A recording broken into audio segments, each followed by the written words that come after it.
All right, so today what we're going to be doing mainly is to be going through more grammar. We're going to be looking, just kind of checking in with the reading process in terms of our reading strategies and seeing if anyone has any particular questions from your homework from this week or any of the reading that was assigned for this week.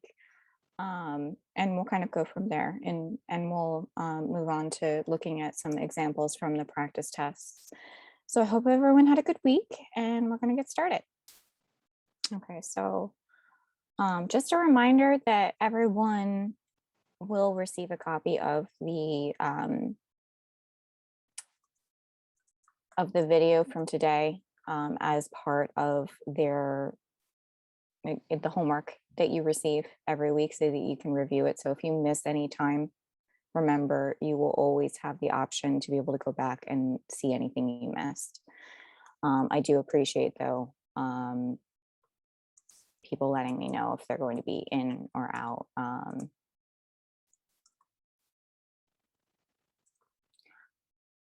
So just make sure that you stay for as long as you can if you do have to go in and out, and then we'll kind of go from there. And I apologize if anyone can hear my cat.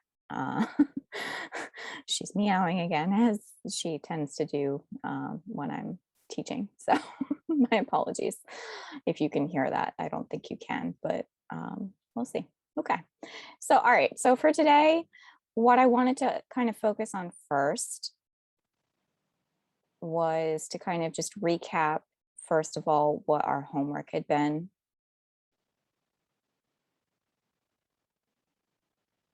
So everyone should have this document this is the first document that I gave you of notes. So from our first class, which was your second class. So it has a lot of the kind of resources that you need, including a lot of the chapter readings that you need or links to the online material. So for this week, we are on you had practice test 9 for homework. You also had to self-score it, of course, and then your chapter readings are chapter 7, chapters 11 to 12 and 16. And then for anyone who's doing vocabulary, just continuing with the memorize.com work. Okay, so those chapters, for those of you who maybe didn't do the reading, so chapter 7 is continuing information more in depth about the reading test, which had to do with rhetoric in particular. So the SAT score test makers kind of take on the rhetoric type questions that you will see, or the rhetoric type content that you will see on the SAT. Okay. Chapters 11 and 12 were focused on the writing and language test. So the English test for all intents and purposes. So that was focused more on kind of understanding the test makers' take on expression of ideas in terms of that kind of overarching concept of or task type questions that they were giving you related to ideas and understanding and analyzing them. We also had chapter 12, which dealt with standard English conventions. So that has a lot to do with writing. It has a lot to do with your ability to be an editor, your ability to understand what the writing process is, as well as your understanding and command of language and grammar. So it's basically kind of looking at a lot of the things that we're going to be going into today, although more in depth than what they kind of were touching on briefly. So for those of you who didn't do the reading, please go back and do the reading, because it is in your best interest to. It will provide a kind of more comprehensive perspective on what the test makers are thinking that they're doing when they're creating this test, and what their intentions are, so that you can better outwit them when you go and take the actual test. So it will help you in terms of identifying specific types of questions that they have, particular types of wording or phrasing that you can see for certain question types, to kind of clue you in and say, and let you know which types of questions you're dealing with, okay? The reading for the math section, I believe was chapter 16. So that was dealing with the heart of algebra. Okay, so we'll get into that a little bit later today, and kind of look through some of that, but continue as always with the videos and everything that you receive each week for homework on particular math sections, because that is really going to help you learn how to solve them more efficiently, or try a different approach than maybe the approach that you would have tackled for a particular question. So it has a lot of insightful information in those videos. So you do want to kind of take advantage of that as an additional resource to supplement your studies. Okay. Just because there's so much math and there's so much content in this exam that it's hard to be able to cover everything in class, unless students actually ask to or request information, or enough people get a certain type of problem wrong that we need to kind of comb through and break it down so that it's more manageable for all of you, and which is what we're here for. So without further ado, let's kind of get started then. So practice test 9, again, was your homework for this week. So we're going to be focusing on a lot of that section. For those of you who are interested in learning what your homework is for this week, I will just mention here that it's practice test 6 for this coming week, and you'll be doing reading from chapter 8, 13, and then 17 to 18.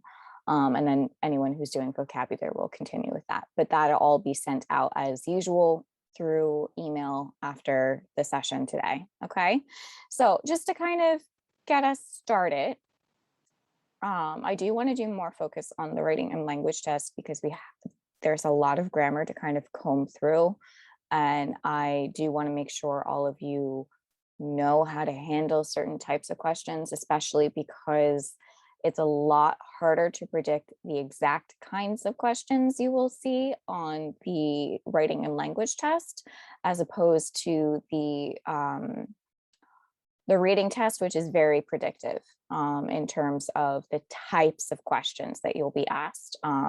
You can, like with the reading test, you can count on at least one, a minimum, like typically around one question for technique, another in terms of author's technique, and then you can see a lot of detailed oriented type questions, a lot of big picture type questions. On the paired passage, you'll typically see analogy type questions. Because you're comparing to, you're making a comparison between the two different passages.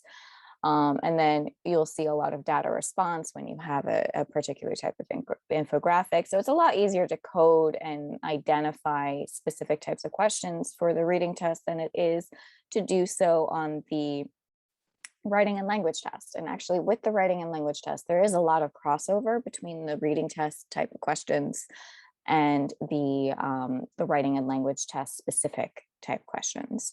So which are not seen on the reading test. So that's what I mean by that. So there is a lot of crossover in terms of the types. So I do, because you have a lot of kind of main idea type questions in the reading section that are applicable, are skills that are applicable for identifying information and ideas in the writing and language section. Although the writing and language section typically focuses on writing and language as opposed to your ability to read and comprehend what's being said.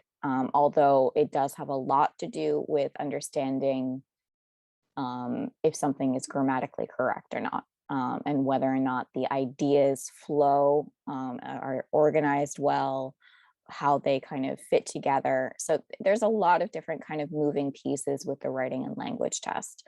There are a lot of diction type questions, which are more on a word level type of kind of framework so that's like the smallest level that you'll really be working on or in for the writing and language test, whereas it builds from a word level at the very bottom kind of to more of a sentence, like a phrase or sentence level or clause level, and then it kind of builds to a full-on sentence level, and then it goes on to paragraph level, and then beyond to like a section or whole passage, more global type of categorization. So there's kind of a hierarchy in terms of certain types of questions. And you kind of want to focus on, as a good strategy overall, you want to focus on detail-oriented questions first, in particular, so that you can, especially ones that are asking you to focus on a minute level, so on a very detail-oriented level first, as opposed to trying to tackle what's the overarching purpose of this entire passage. You might not know yet because of the way that the passages tend to flow on the writing and language test. So it is worth your time to kind of review a lot of the grammar concepts and to be kind of cognizant or like aware of all of the different levels that you're going to see on the writing and language test. So just to kind of recap about some of the types of questions that you're going to really see that are going to be kind of crossover type questions on the writing and language test with the reading test.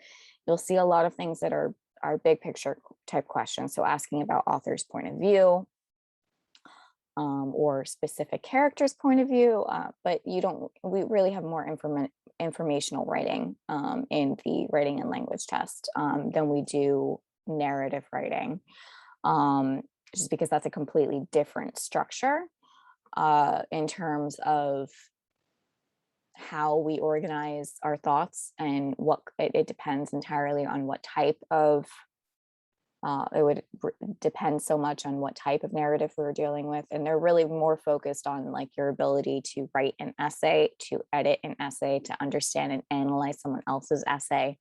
That's the kind of skill that they're really looking for you to kind of truly acknowledge what your level of college readiness is in terms of going into a college freshman English class, and kind of understanding like the composition class in terms of understanding writing, in terms of understanding how research works, how to kind of develop your ideas or analyze and interpret and critique someone else's ideas, to find flaws in logic, to find kind of grammatical inconsistencies, or like so that you can clearly express your ideas and convey them to someone else, which is kind of the whole point in writing, is to be able to convey a message from an author or a writer or a speaker to an audience. And whether or not that audience is a reader, or if they are actually listening to you speak, if you're giving a speech, or if you are doing a presentation or something, you want to be able to be articulate, and you want to be able to be very kind of clear and concise and precise in terms of your use of language and your ability to kind of manipulate and understand and break down language of others and of yourself, so that you can become a better writer overall, and that you can further your research goals at a college level. So that kind of being said, because so ideas are really important, but they're also only kind of half the story. So half of your focus is really on ideas and elaboration of ideas, sufficient support and evidence for ideas, or kind of expressing other people's points of view in terms of, especially if you're dealing with an argument type essay, where you need to consider the opposition. You need to consider opposing viewpoints, opposing evidence to and disprove them, their accuracy. You need to be able to kind of focus on those kinds of key qualities that you do when you typically do argumentative writing, or other types of writing like explanatory writing or informational writing or informative writing or other kind of expository writing in general. So you want to be able to, or persuasive writing too, can kind of fall into the categories of writing, the genres of writing that you'll really see. The majority of the types of passages that you'll see are specifically are more on the informational side. I mean, they are more evidence-based is really what I would like to say that they are. They're focused on having you analyze and critique an essay that has evidence in it, and providing kind of, and that requires interpretation and analysis, and not only on a linguistic level in terms of understanding grammar, but in terms of and how a language works and how we actually express and convey meaning in a particular grammatical construction, but to understand how the ideas flow, how to create cohesion in a piece of writing, and what are the qualities that you need to have a good essay, or to clearly express what the author is trying to say. So that kind of being said, you will see some crossover between author's point of view, kind of the purpose of the whole passage, dealing with things like rhetorical strategy. Definitely, you will see that. You'll also see, so those are the big picture type questions, and including the kind of more specific ones. Skip ahead here. The more specific ones dealing with, I guess I don't have my concrete list. Okay, so like dealing with things like, interesting. Okay, so I thought I had it in here, but maybe I'm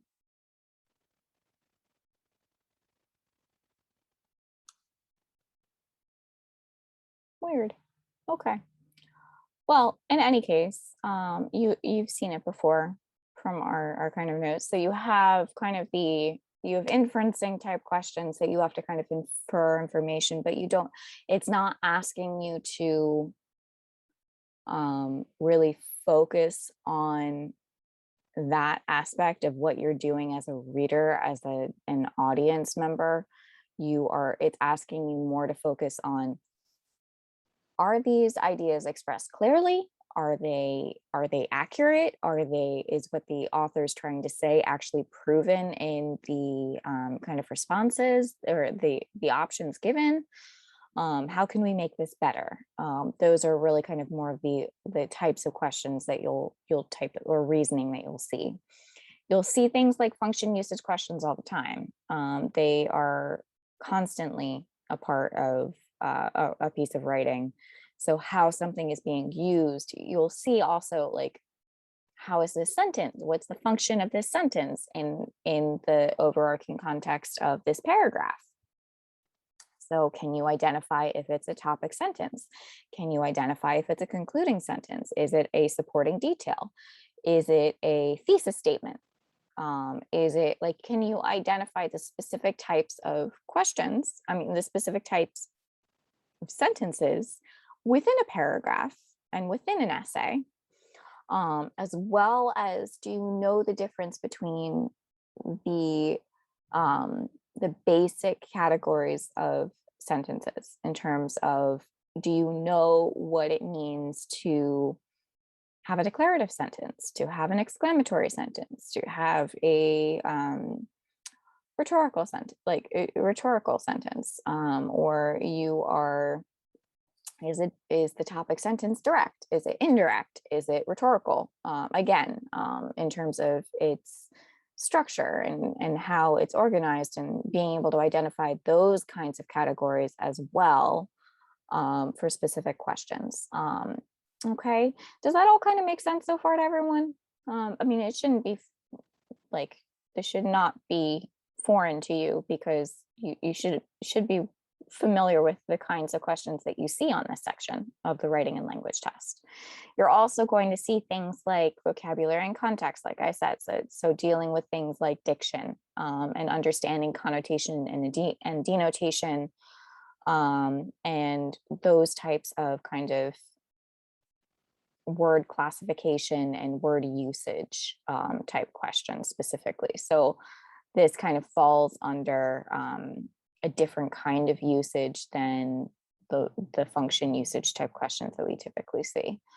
Analogy type questions, you won't generally see that many, although they could be asking you to make a comparison between conditions and relationships. So this could be more of an idea type question that you could see, and definitely technique type questions, understanding kind of not in the classical sense. A lot of these question types from the reading test aren't going to be formatted the same way that you see them on the reading test, but they are in essence kind of asking similar things, or for you to identify similar things. Like the evidence support question is not going to be structured necessarily like the way that we typically see it in its kind of standard format on the reading test.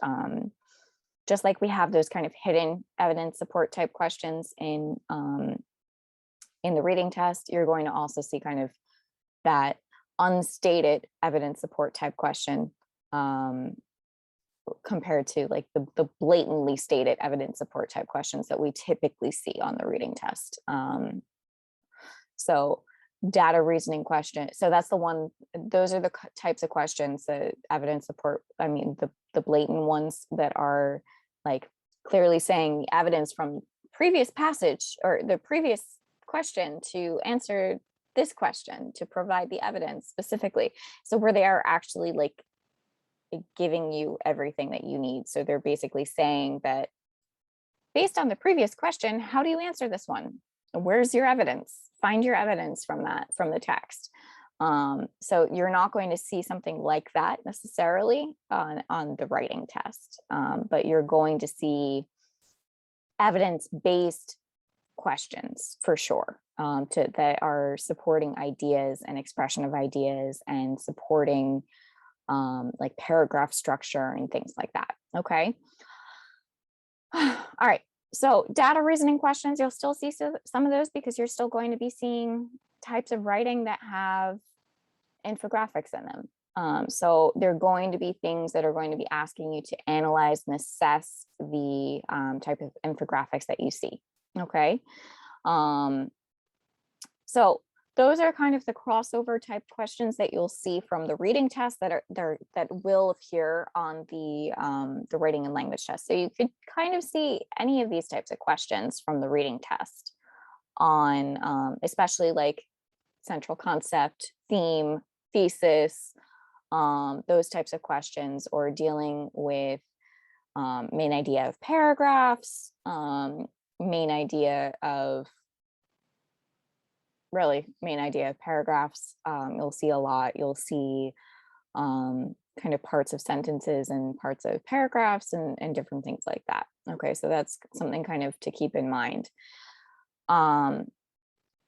Just to kind of remind you regarding timing, again, you still want to be aiming for 8 minutes roughly per passage on the writing, the writing test. You do want to be doing annotation, so that includes doing your due diligence and coding things as you can, and going through and underlining keywords and concepts that are in the passage and in the questions, as well as looking at like circling the boxed numbers that are telling you which question a particular sentence is or section is corresponding to. You also want to be doing things like circling proper nouns and numbers, because those are going to be important and things for you to kind of, especially when it comes to like data reasoning type questions, you want to be able to, or even evidence support type questions, because they're going to be asking you to look at the information, to look at and analyze and interpret the information. And you need to be able to do that effectively. To not only understand what the author is trying to say, but what the text itself is actually saying and how it can be interpreted. So those are kinds of the things that you're looking at. So you're not just looking at it from a reading perspective of being the audience and receiving the message. You are, from the author, you are looking at it as both author, editor, and audience. Okay, to understand how a text is going to be interpreted, how it's going to be understood and received, and what the author's intention in writing it is, and what their goals were, based on what you know of the piece and how effectively they can communicate their message, as well as how to change their language to improve their writing overall, and make their ideas become more clear to their audience, or clearer to their audience, to be kind of to clarify, to expand on ideas, to further kind of provide evidence, like textual evidence and support, to do kind of all the kinds of things that you typically do when you're writing, okay, and editing, okay, because it's all kind of a very related kind of relationship between writing and reading and editing, okay, in the writing process, okay. So again, just to kind of recap about the types of concepts and questions you'll really see that are unique or more unique to the writing test, like the writing and language test, are things like knowledge of grammar and mechanics of language. You're also going to be seeing things extensively dealing with standard English conventions, okay. If you're not sure what those terms are, please email me or let me know in the chat, and we can kind of go into those in more depth. But I'm going to, unless I hear from everyone, kind of assume that you know what those kinds of things mean, because you all are working on essays for school, you're all working in English classes. So I expect you to kind of know what these kinds of concepts are, based on that kind of writing experience and understanding of what grammar is and how to use it. Okay, so the specific types of grammar questions we'll go into today, and we'll at least start going into in more depth today. Expression of ideas. So these are things that are going to be dealing with your overarching ideas, like all of how everything connects to the thesis or argumentative claim, or how the central concept, like all the theme, what have you, what, depending on the type of writing, the type of genre we're dealing with, the overarching idea may be labeled something different, or there may be several in some cases, but typically there's at least one big overarching concept that is connecting. And what I usually kind of say is that it's like acting like a binding thread of your essay. That's your thesis, basically, or your argumentative claim here. So expression of ideas can encompass a lot of different things. So a lot of what you're going to see are syntax oriented questions, where they're asking you to understand what syntax is. Okay, I'll get into that in a minute. In essence, you've probably heard it as sentence structure, but it's a bit more than that. That's like a bare bones definition that's typically given to students learning about their language, but it's a lot more complex than that, than simply being sentence structure. And it has to do with word order. It has to do with how the language, the mechanics of the language, how it actually functions and works, what different types of words you have, and like word categories and how they connect, and like work together to create something that someone else can understand. So there's a lot to it. It also has to do with a lot the expression of ideas type of things. So you'll have syntax questions, you'll have organizational type questions, you'll have questions that relate to the flow of ideas. So succinctly, whether that's in a sentence, whether or not that, or a clause, or it could be in a paragraph, it could be in the work as a whole. It depends on what type of question that you're actually given. Because again, there's a wide variety here in terms of the scope of types of questions that they can ask you. So you want to be prepared for as much as possible. Just be aware that anything within the realm of writing and editing and being in, and even reading can kind of come into play here. So it is difficult. It's a challenge to fully prepare for this section in particular, because there is so much content.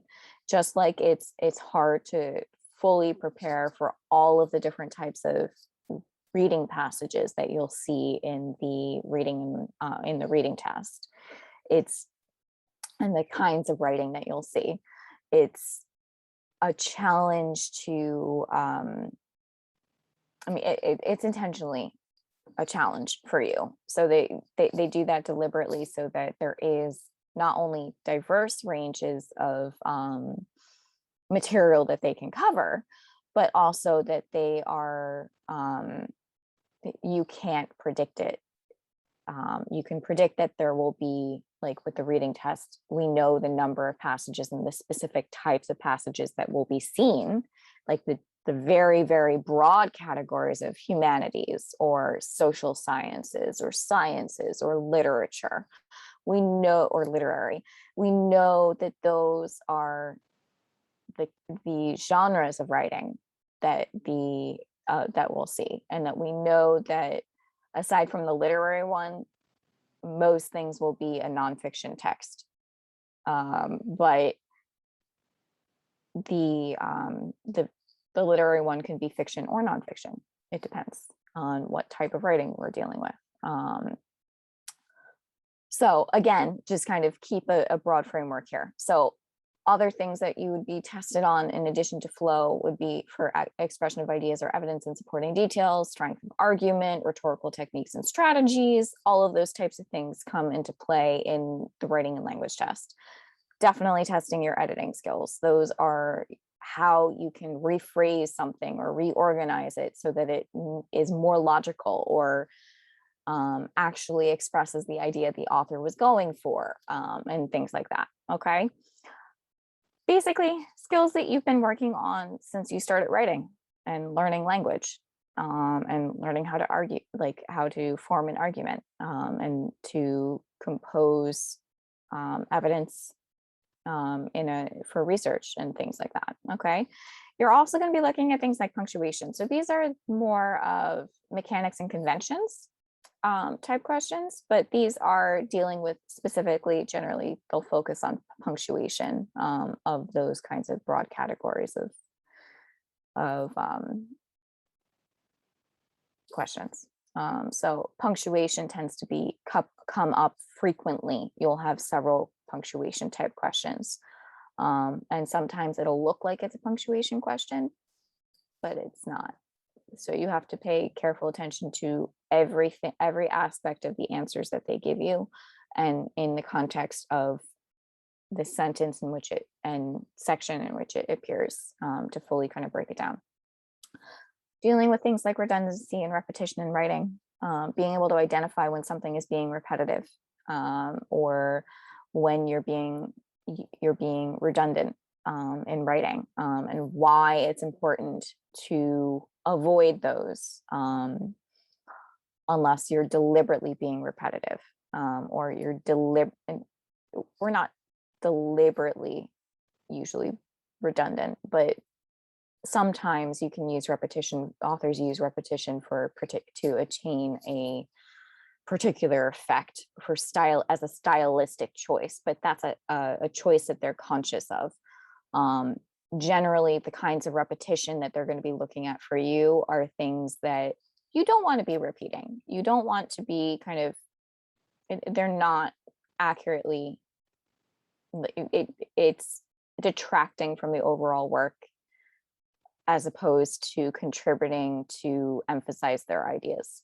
Okay, so they're not effectively using repetition to support what they're trying to say, is actually a detriment.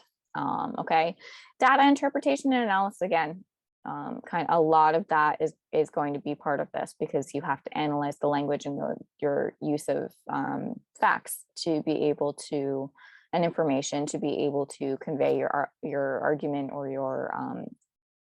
your thesis. Okay, so grammar type questions, again, some of the most common types of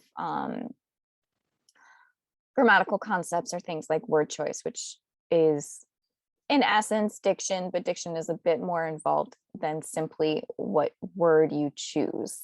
So it has more to do with making a deliberate choice, authorial choice, as a writer, to use a word because it effectively and accurately conveys what it is that you're trying to say, compared to other words, or words that might be synonyms that have similar meanings but aren't exactly the same thing. Or you might be choosing a particular word because it has a particular connotation, or denotation, so if you're not sure what those words mean, please tell me, and I will go over them more in depth, but I'm going to assume that you know what they are, since you've been in, I mean, all of you should be familiar with those terms from school. Okay. Homophones, words that sound the same but have different meanings. So you're dealing with kind of, or sound similar but have different meanings. They might be spelled the same, they might be spelled differently, they might be just, well, typically they're spelled differently.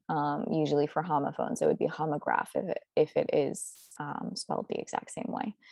But different things like that, where you need to know what those mean, what that means. Just like you need to kind of know what a synonym or an antonym might be, so that you can understand diction better. Okay. Understanding kind of related words. So that would be the synonyms and antonyms, or words that contain parts of another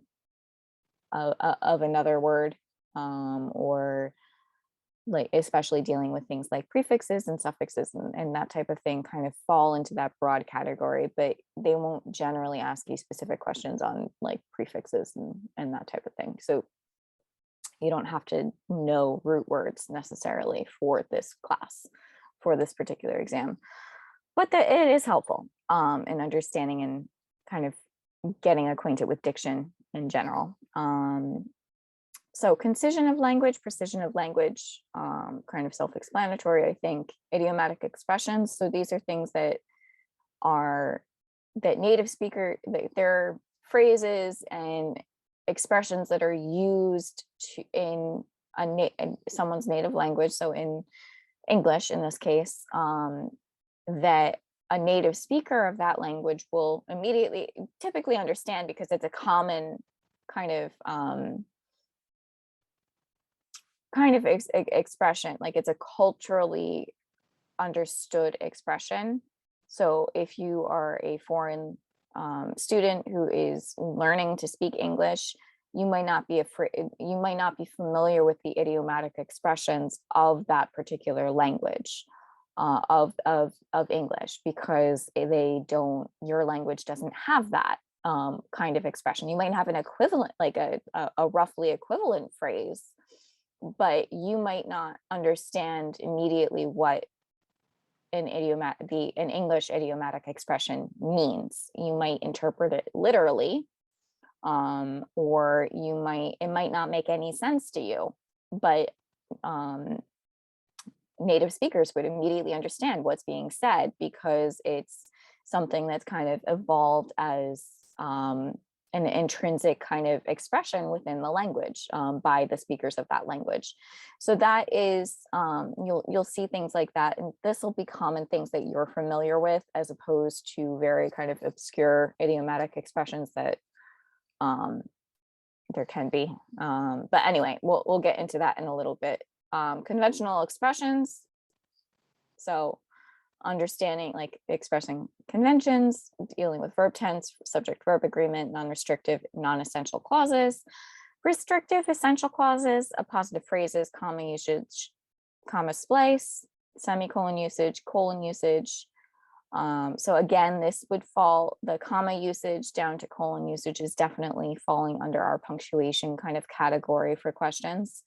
You also deal with things like independent clauses, dependent clauses, simple sentences, compound sentences, complex sentences, separating independent clauses. So these are more on a sentence level of understanding what type of sentence you're dealing with, because there are different types of there are a lot of different types of sentences in terms of whether you're dealing with a very simple, like what separates a simple sentence from a compound sentence, or what separates a simple sentence from a complex sentence, or a compound from a complex sentence. Understanding what an independent clause is. An independent clause is essentially a sentence. It's a complete sentence. So you may not have heard that term before as in terms of independent clause, but that's a formal way of stating that you're dealing with a sentence, like it's a complete sentence, okay? Dependent clauses, subordinate clauses, all of those types of things fall into this kind of category. Understanding how to use apostrophes, how to use quotation marks, how to use like single quotation marks, whether or not you're dealing, or double quotation marks, understanding those types of things. Also dealing with modifiers, dangling and misplaced modifiers in particular, dealing with possessive plurals, dealing with pronoun agreement, antecedents, run-on sentences, so understanding, and fragments, so understanding what a sentence is and how to identify common sentence errors.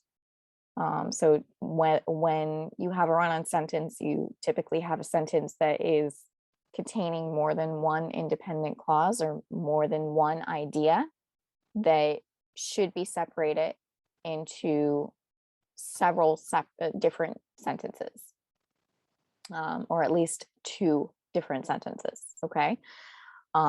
Because of the amount, each sentence should really only be focusing on one type of idea at a time, or one idea really at a time. But in terms of being grammatical, in terms of its expression, because a sentence is in essence a complete thought or idea, okay? So you want to make sure that you don't have that there aren't run-on sentences, and a fragment is one where you are, which I think we reviewed last week, where you basically have only part of the ingredients that you need in order to have a complete sentence. So that means you're typically missing a subject, so who or what the sentence is about, or you are missing the predicate, which is in essence what's happening in the sentence. So what the subject is doing, or what is being done to the subject, and in essence that's your verb. Okay, so your predicate always starts with your verb. It can contain a lot more. It can contain prepositional phrases. It can contain objects, like direct and indirect objects. It can contain a lot of different things, but in essence your predicate always starts with your verb, and or is at the basic level the verb, and everything else is just kind of superfluous, or kind of like icing on the cake, sort of like adding on, it's extra. You also have, I mean, you can, and in essence your subject is always going to be a noun or a pronoun that's acting as the subject of the sentence. So it's telling you who or what the sentence is about. There can be you can have prepositional phrases that end up being part of the subject. That's a more complex subject. You can also have things that are dealing with adjectives or articles, or so words like the, and, a, all of those, like the definite and indefinite articles. You can have a lot of variety. There's a kind of an endless possibility here. So prepositional phrases, are another thing that you're going to see. So whether or not your preposition has an object. So and it should always have an object. And what I mean by object here is a noun or a pronoun that is attached to that preposition that we say is the object of that preposition, meaning that that noun or pronoun that's attached to the preposition is not a noun or pronoun that's acting as the subject of the sentence.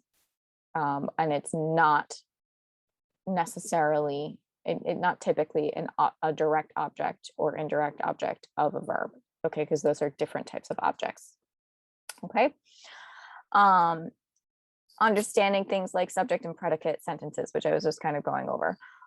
Dashes, so things like knowing what an em dash is, what an en dash is, what a hyphen is, or what a horizontal bar is, and how to use them. Most often, I mean, all of you should be at least familiar with a hyphen. Em dash and en dash might be new for you. Horizontal bar might be new for you too. But those are kind of the main types of dashes. They don't generally on this test ask you to distinguish between the different types of dashes. Most commonly, you will see the em dash, okay, which is the one where it's longer than an en dash. They're actually in kind of in order. So horizontal bar is the longest one. So it's going to be like several different, like basically like if you take the hyphen as the smallest one, which you should, so like if you're looking at your keyboard, the one that you typically will see and initially that'll appear when you press the dash on your the dash button on your laptop, maybe the hyphen, it might initially appear as a hyphen, then it might lengthen a little bit and become an en dash. So it might actually be two hyphens together that make the en dash. And then it might look like two en dashes put together or make the em dash, okay? And then you have the horizontal bar, which is like two em dashes put together in a way. In terms of what they look like, that's not necessarily what they are, okay? Just to kind of, they'll just be asking you to understand how to use dashes, typically in terms of setting off certain sections of a sentence, like you would with comma usage and different things like that. To make sure that you understand how to use dashes, not necessarily that you know the specific types of dashes, but I think it's important for everyone to be aware that there are different types of dashes and that the test in particular really doesn't distinguish that. Okay, which it should, because in any writing class that you take from now on, it will be. You will be asked, you'll be expected to use a particular type of dash, given because they're used in different, especially if you go into something like publishing or editing, where you are required to replace those types of things with the proper version for whatever grammatical effect or like idea effect that you're trying to create and establish in a given sentence. Okay, so just know dashes, there are a lot of different types. They don't distinguish that though on the test. Okay, so you really just need to know what dashes are and how to use them, and we'll go through that in a minute. Conjunctions and conjunctive adverbs, language, formality, commonly confused words and usage, verbal phrases, and a lot of miscellaneous grammar concepts. So that's the bulk of what you're going to see on this test, in addition to ideas related types of questions. So understanding and interpreting data, analyzing information, and understanding how language works and how to effectively convey your ideas in a given, for a particular genre of writing, okay? I want to kind of switch gears now, and I want to look at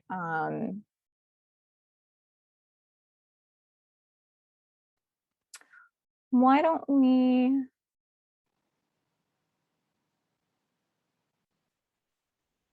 all right, quickly what we're going to do first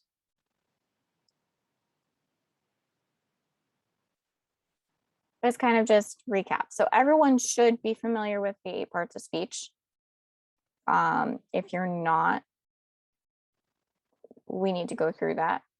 So please let me know now if no one if you do not understand what these different categories are and what they represent, what these grammatical categories represent. So the 8 parts of speech are nouns, pronouns, verbs, adjectives, adverbs, conjunctions, prepositions, and interjections. Okay. If you do not understand what these categories are or what they represent, please tell me. If you don't want to let me know in the chat, that's fine. You can email me privately and I can discuss it with you. Okay. Or go over it in class next week. Okay. But I'm going to assume that everyone knows what these are. And because all of you should be familiar with them. And I think I did kind of briefly go into them last week. Okay.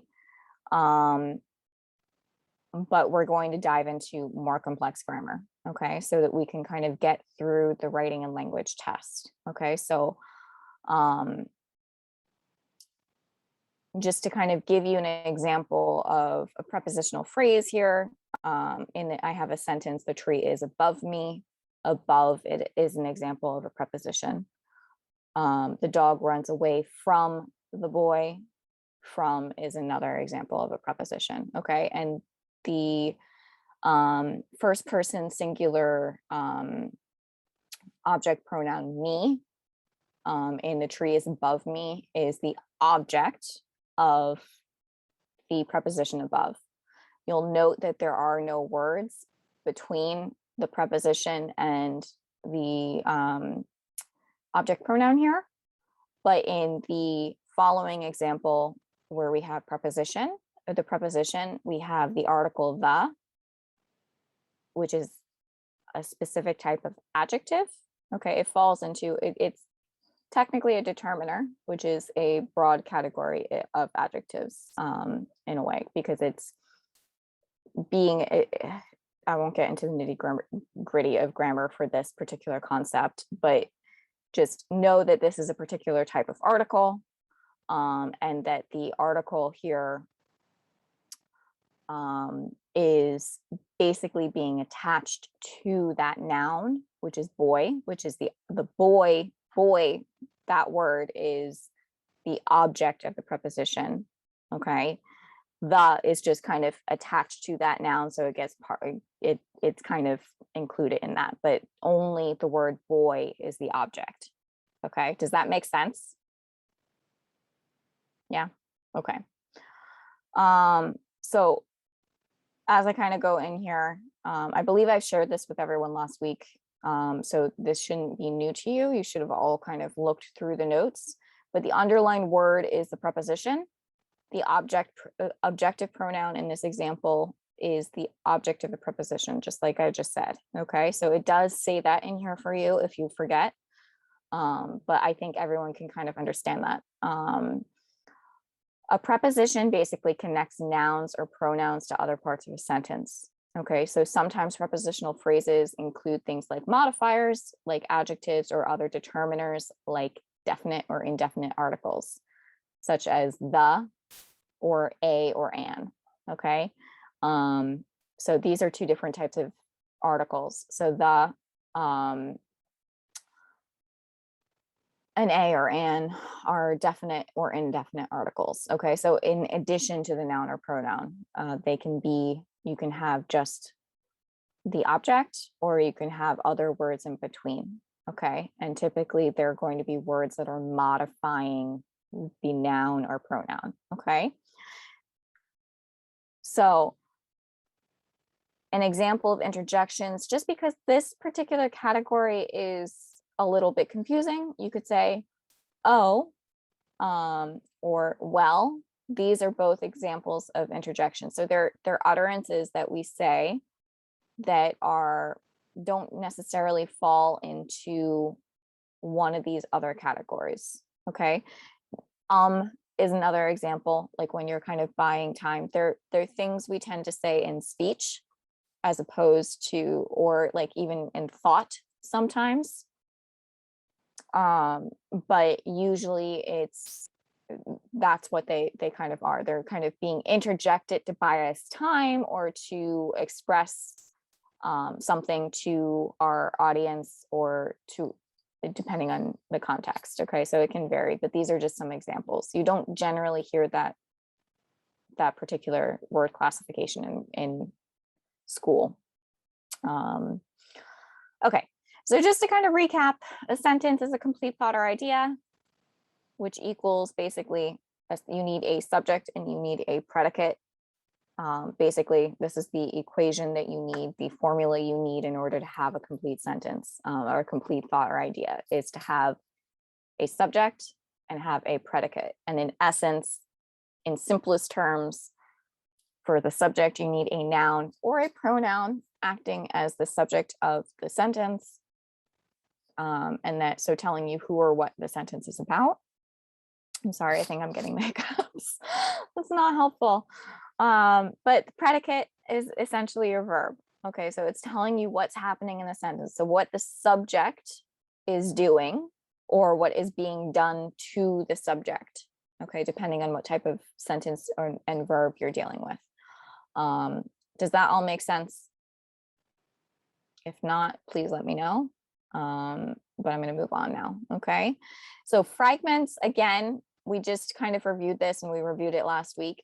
A fragment is basically an incomplete thought or idea. So it's basically missing one of these ingredients. So you could have an incomplete thought or idea. So you could be missing the subject or you could be missing the predicate when you have a fragment. So that's an easy kind of tell in terms of identifying what type of sentence error you're dealing with. Okay, whereas a run-on sentence is a sentence that contains more than one thought or idea and should actually be broken up into more than one sentence. It usually looks like a runaway train of ideas, and that if you actually read the sentence aloud, you don't have enough pauses, or you might have commas in places where you should actually have periods, or to kind of separate sentences. There's just too much going on for it to be in one sentence, that they're all separate sentences basically that need to be broken down into separate sentences. Okay, other kinds of concepts that you can have addressed are things like points of view in grammar. Okay, so you have things like first person, second person, third person, which can points of view. Okay, so these would correspond to things like our subject pronouns and object pronouns even, but our subject pronouns like I for singular. So any point of view that we express in grammar or grammatically can be is talking about who's speaking. Okay, or who is the what like point of view is the author writing from. Okay, so this has to do with is the piece written in the first person point of view, so in which case you would see I or me for the object, but I for the subject form for a pronoun. So they're talking from their own perspective, as opposed to a second person point of view, which would be using you. Okay, we actually have the form of the second person is the same word now in English that in singular and in plural, but we did at one point in our language have a antiquated, like a different form to distinguish between singular and plural you. Okay, but now we don't. Okay, so now you can use you, like saying you should go to the store, in terms of talking about the second person, because I could be talking to a single person, a single you, or to a plural you, a group of people. Does that all make sense? Yeah. Okay. Third person, this is going to be our he, she, it as our singular form, and they is our plural form. For first person, the plural is we. Okay. So the singular being I. Okay. And this sheet that I gave you last week really kind of just recaps what nouns are, what pronouns are, kind of what the difference between common pronouns, like what common pronouns are that you're going to be seeing that you could be tested on, such as subject pronoun or subjective pronoun, depending on how you've learned it, and what they do. So I just kind of went through what this is for the subject pronouns. Okay. And understanding that the points of view are talking about who's writing, who's speaking, who's the what's the perspective that we're seeing this information being presented to us in. Okay. You also have things like object pronouns, which we've kind of discussed already. So I'm not going to actually go through this because all of you should be familiar with this, and I want to get to more complex grammar concepts. So possessive pronouns or possessive, or they're also known as possessive adjectives. I think in American English curricula, you tend to learn it as a possessive pronoun, but in the rest of the world, they tend to learn it as possessive adjectives. So because they're technically adjectives, that's what they do. That's the category that they really actually fit under, as opposed to in English, how we kind of consider them to be a pronoun. So a word that's taking the place of I mean, technically you could also argue that they do fit into that category, but in essence, it's going to be a word that we use to show kind of ownership or show a relationship of over another in terms of another idea that's expressed in the sentence.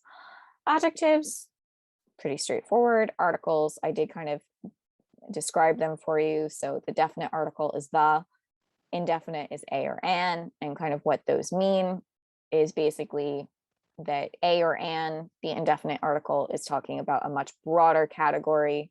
You're talking more generally about a given subject, or whereas with the definite article, you're talking about something very specific. You're specifying a particular one item of a given category. So a particular noun or pronoun of belonging to a category that you would be using the indefinite article to talk about more generally. Okay. Contractions versus possession. You are going to see this on this test. Okay. So if you're not sure what a contraction is, a contraction is basically where you have a contracted or shortened form of a word or of a phrase, or sometimes, like in this case, it's several words. Okay, so most commonly we use it when we're dealing with like had not, hadn't, or haven't, or you could use it for it's here. So it is. Okay, so where the apostrophe is taking place of the I, and it's condensing that form so that they're connected and it flows more easily when you speak it, and speakers of the language would understand what you're saying. Okay. Although in formal language, you do want to, like with writing, formal writing, you want to not use contractions, because it it provides a more informal tone to your writing in general. Okay, so that's something you want to avoid in formal writing. So basically, contracted forms compared to possession, like possessive forms. So you have it's versus its. Okay, so being able to distinguish between the meaning and intention of both of these, as well as other forms, similar forms. Okay, so they're going to test you on this to see if you know They're also going to test you by to understand if you have the apostrophe after the S rather than before. So understanding what those mean, okay? So a subject is an example, just to kind of recap here. Subject, the full complete subject is what we would call it. The complete subject is in blue, highlight it for you. And then the predicate, the complete predicate is underlined.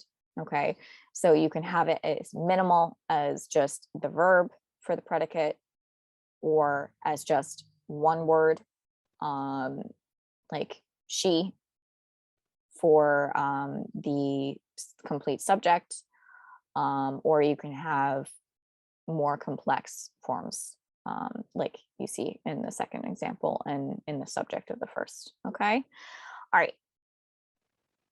That kind of being said, I had another.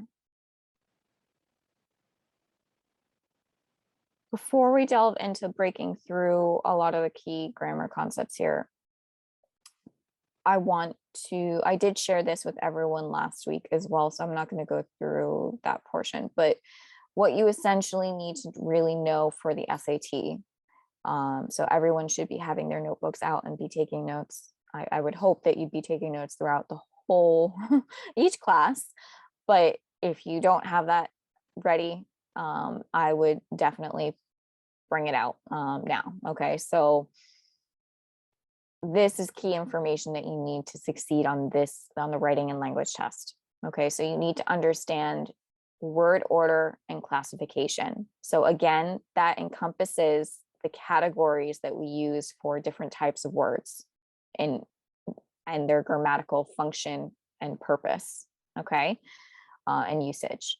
So that falls under the 8 parts of speech, which we kind of just reviewed. Okay, so you have everything from nouns down to interjections.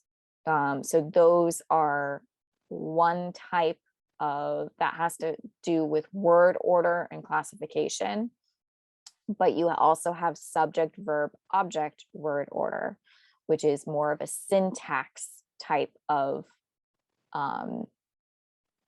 word order kind of classification. So you have to understand how our language works. So how to formulate a sentence, how to know that the subject comes before the predicate in our language. So knowing that the subject of a sentence comes before the verb, okay, and then is followed by an object. So other languages might have a different structure. So, but to know as a native speaker of English that this is the most common word order for our particular language. That's not to say that we can't rephrase things, because sometimes we move a prepositional phrase in front of the subject. So it's not, that's actually part of the predicate, or we rephrase things, we reorganize them. But you have to know that in order to logically understand what's being said in a sentence, the majority of English sentences will follow this subject, verb, object, word order at its core. Okay, so that means that we need something like, if you have the sentence, the cat climbed the tree. Cat is the subject, right? Climbed is the verb or the predicate, part of the predicate. And then tree is the object, okay, in this particular sentence, okay? It follows that. It wouldn't make sense for us to say climbed the cat the tree. That doesn't make sense in English, okay? It might make sense in other languages. It doesn't make sense with ours, okay? So being able to distinguish on a basic grammatical level, syntactic level, what that means, okay? Dealing with understanding the cat, the tree climbed doesn't make sense to us either. I mean, we can understand the gist of what's trying to be said, but we know that there's a particular order of words in which for us to understand and interpret material, it needs to be in the subject, verb, object, word order. Okay, so this is the important thing that you need to take away from grammar in terms of understanding subject, verb, object, word order because you will be tested on it. But English relies heavily on word order to convey meaning to a reader or speaker or audience. Okay. Changing the order of words affects the meaning conveyed. So syntax and what we call semantics are aspects of language that are very influenced by each other.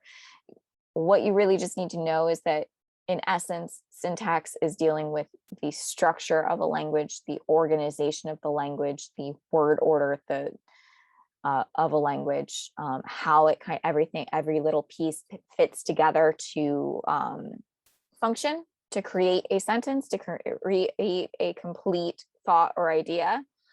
Whereas semantics has to do with meaning, how we interpret and how we receive meaning or convey meaning on a word level, as well as within a given sentence in terms of the grammatical structure.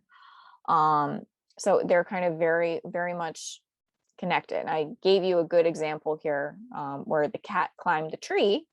Very logical, right? And definitely a grammatically correct sentence, right? Because we have our subject, we have our verb, and we have our object. And it makes sense to us on a reasoning level, right?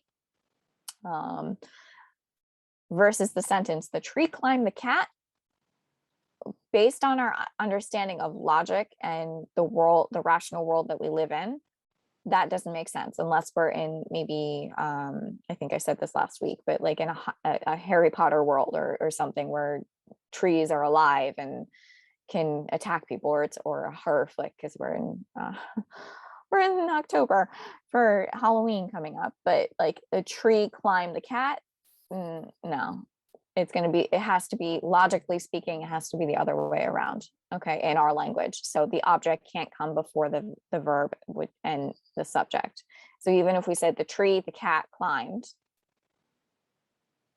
that could actually work as the beginning of a separate sentence, but we need to elaborate more on that. Like the tree the cat climbed was something like, so we could in a different context that might actually work, depending if the tree was the actual subject that we were talking about and not the cat. Okay, but if we're talking with the cat being the subject, the one who's doing the action, which is climbing, we need to know what is going on. Like we need to know that, and it's marked as ungrammatical because it doesn't fit with our understanding of the rational world or like our reality, and it doesn't make logical sense in this given context. Okay, so those are things you need to consider too. Understanding types of phrases, clauses, sentences, and the differences between them, types of sentences used in paragraphs and different genres of writing, types of punctuation and their grammatical function in a sentence, clause, or phrase. Okay, so these are all kind of basic, straightforward writing concepts, and understanding of how to use language and how we structure language to convey ideas.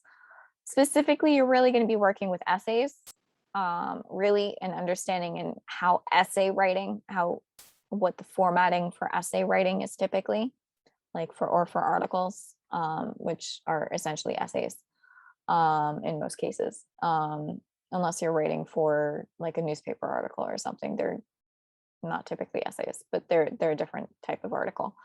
I mean more of like the journal article that you see published in academic journals or science based research kind of publications and that type of thing. So also dealing with writing, how to organize and combine sentences and paragraphs and effectively convey ideas and transition between ideas.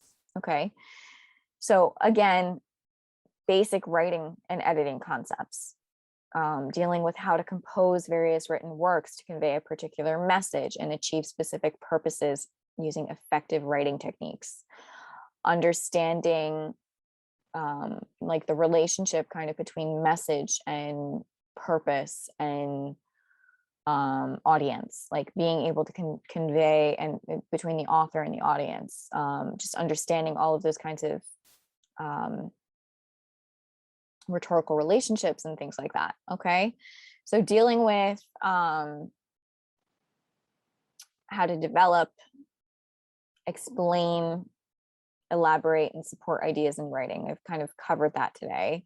How to provide concrete evidence from source material and research, how to analyze, interpret, apply, assess, critique, and synthesize data from sources and infographics. All things that you should already know how to do. You're just demonstrating those skills with certain questions on this test.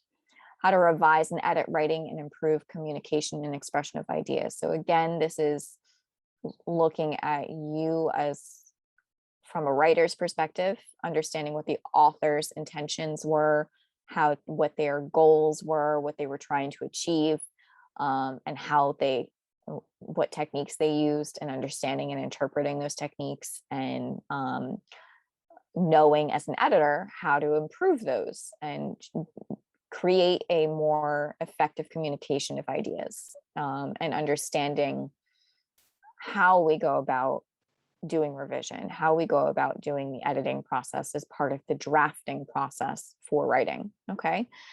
How to use particular writing and editing techniques to kind of, achieve your purpose in writing and to convey your message to your audience. So why we use particular persuasive techniques to try to persuade our audience. Like, do we appeal to their emotions? Do we make a plea, like aim for like their understanding, their sense of morality? Do we go, or ethics, or dealing with logic and reasoning? Like, what kinds of techniques are we employing to achieve a given purpose?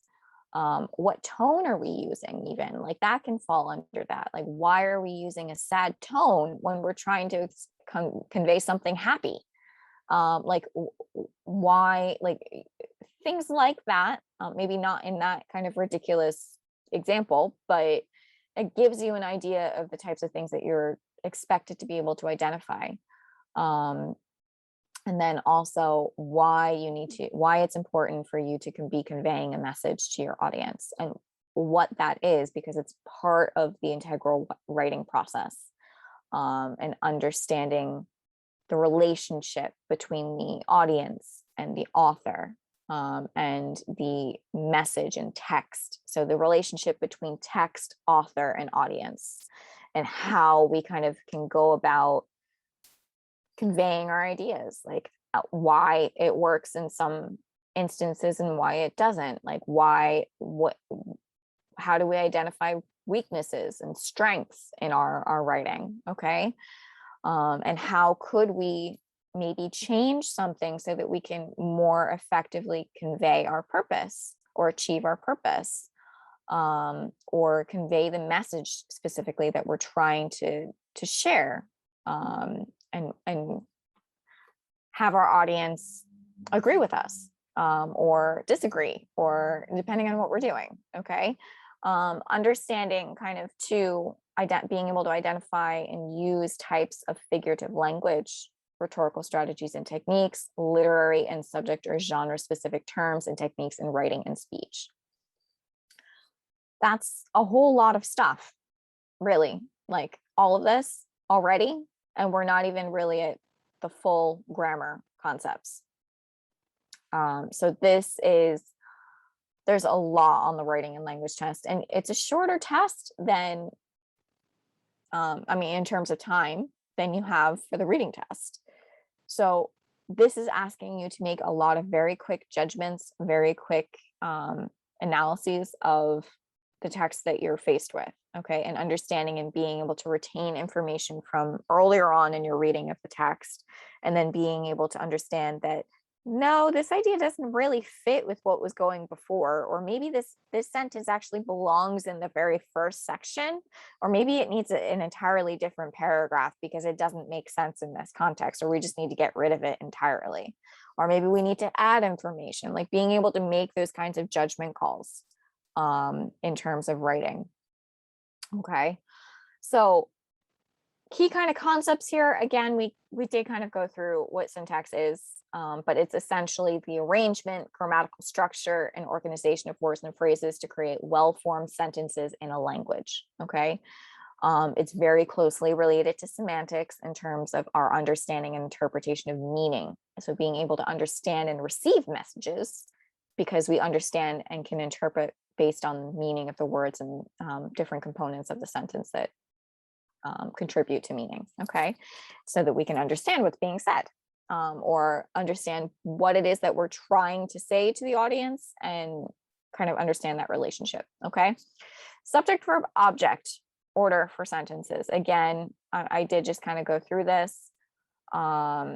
Basically, if it's not subject, verb, object order, it might not make sense. Sometimes it can, depending on everything else in the sentence.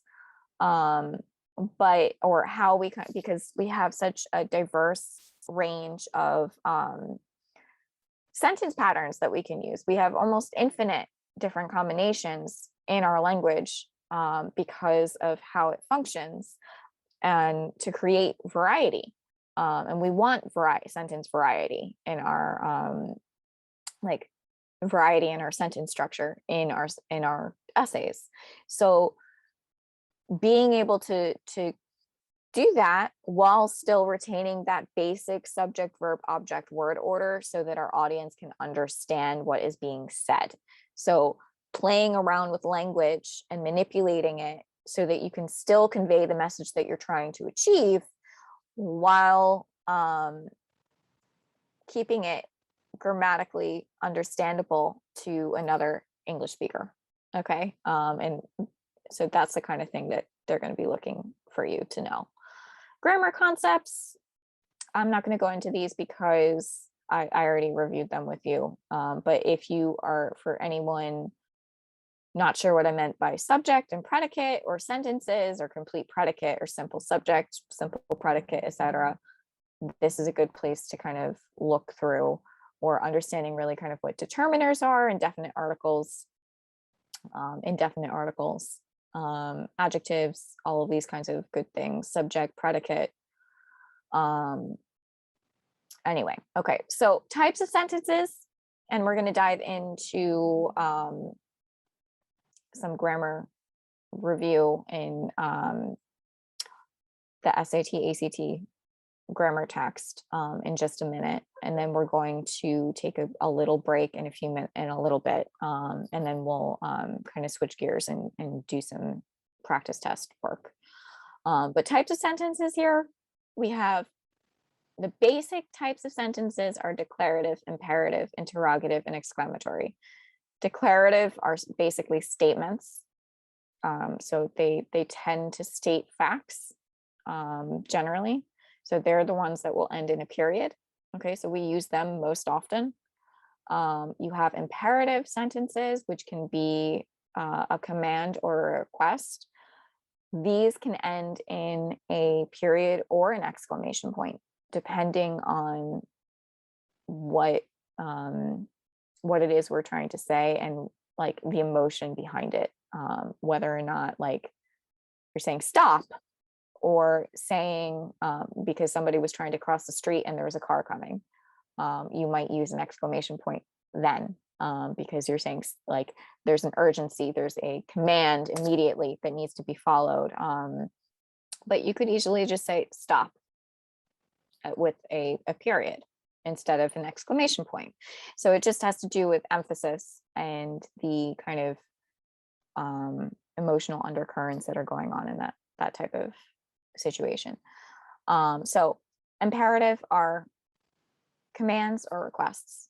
Okay, and the punctuation used for that is a period or an exclamation point, whereas a declarative sentence is simply a statement of typically a fact, and will end only in a period. Okay, interrogative.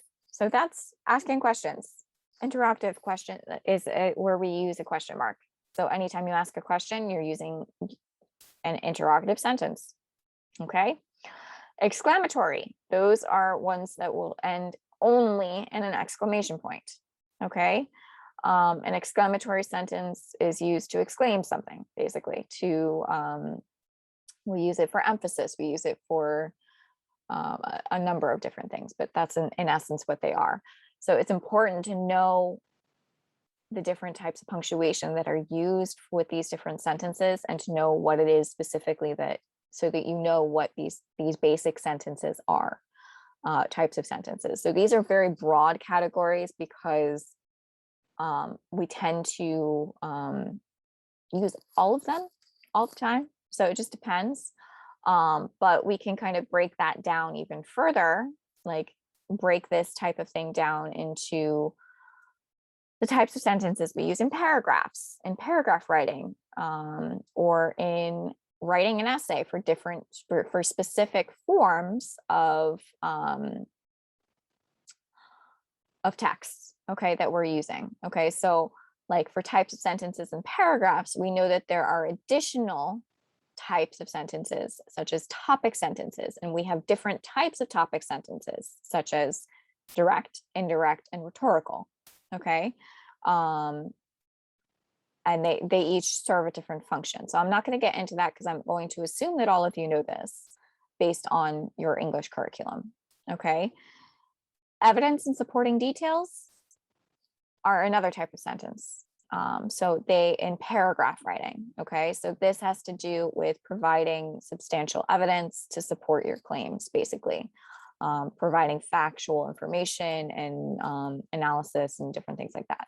Explanatory, elaboratory sentences are more of like your analysis, your explanation, your elaboration and expansion of ideas, okay, that support and interpret and break down the evidence that you're using to support the main idea of a paragraph, okay?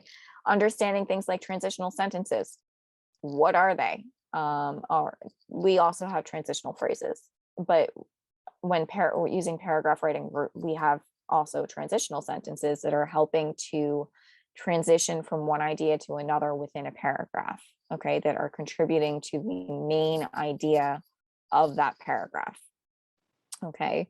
And then concluding sentences that can help us kind of transition and wrap up and summarize what our topic was in this particular paragraph, or can also help us transition to the next paragraph if we're writing a longer piece than just a paragraph. So again, it's kind of like a mini essay structure here. But these are other types of sentences, and you have to know and be able to identify them in a given context, okay, for this test. Also, what I kind of just skipped over before were types of clauses.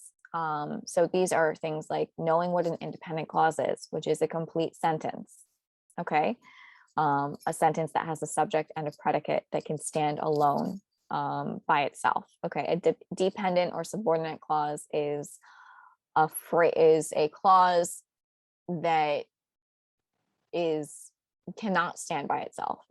It's not because it's using specific types of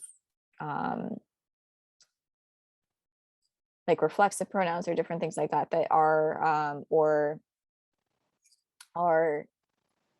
it's phrased in such a way that it can't stand by itself as an individual sentence. It has to be attached to an independent clause in order for it to stand alone.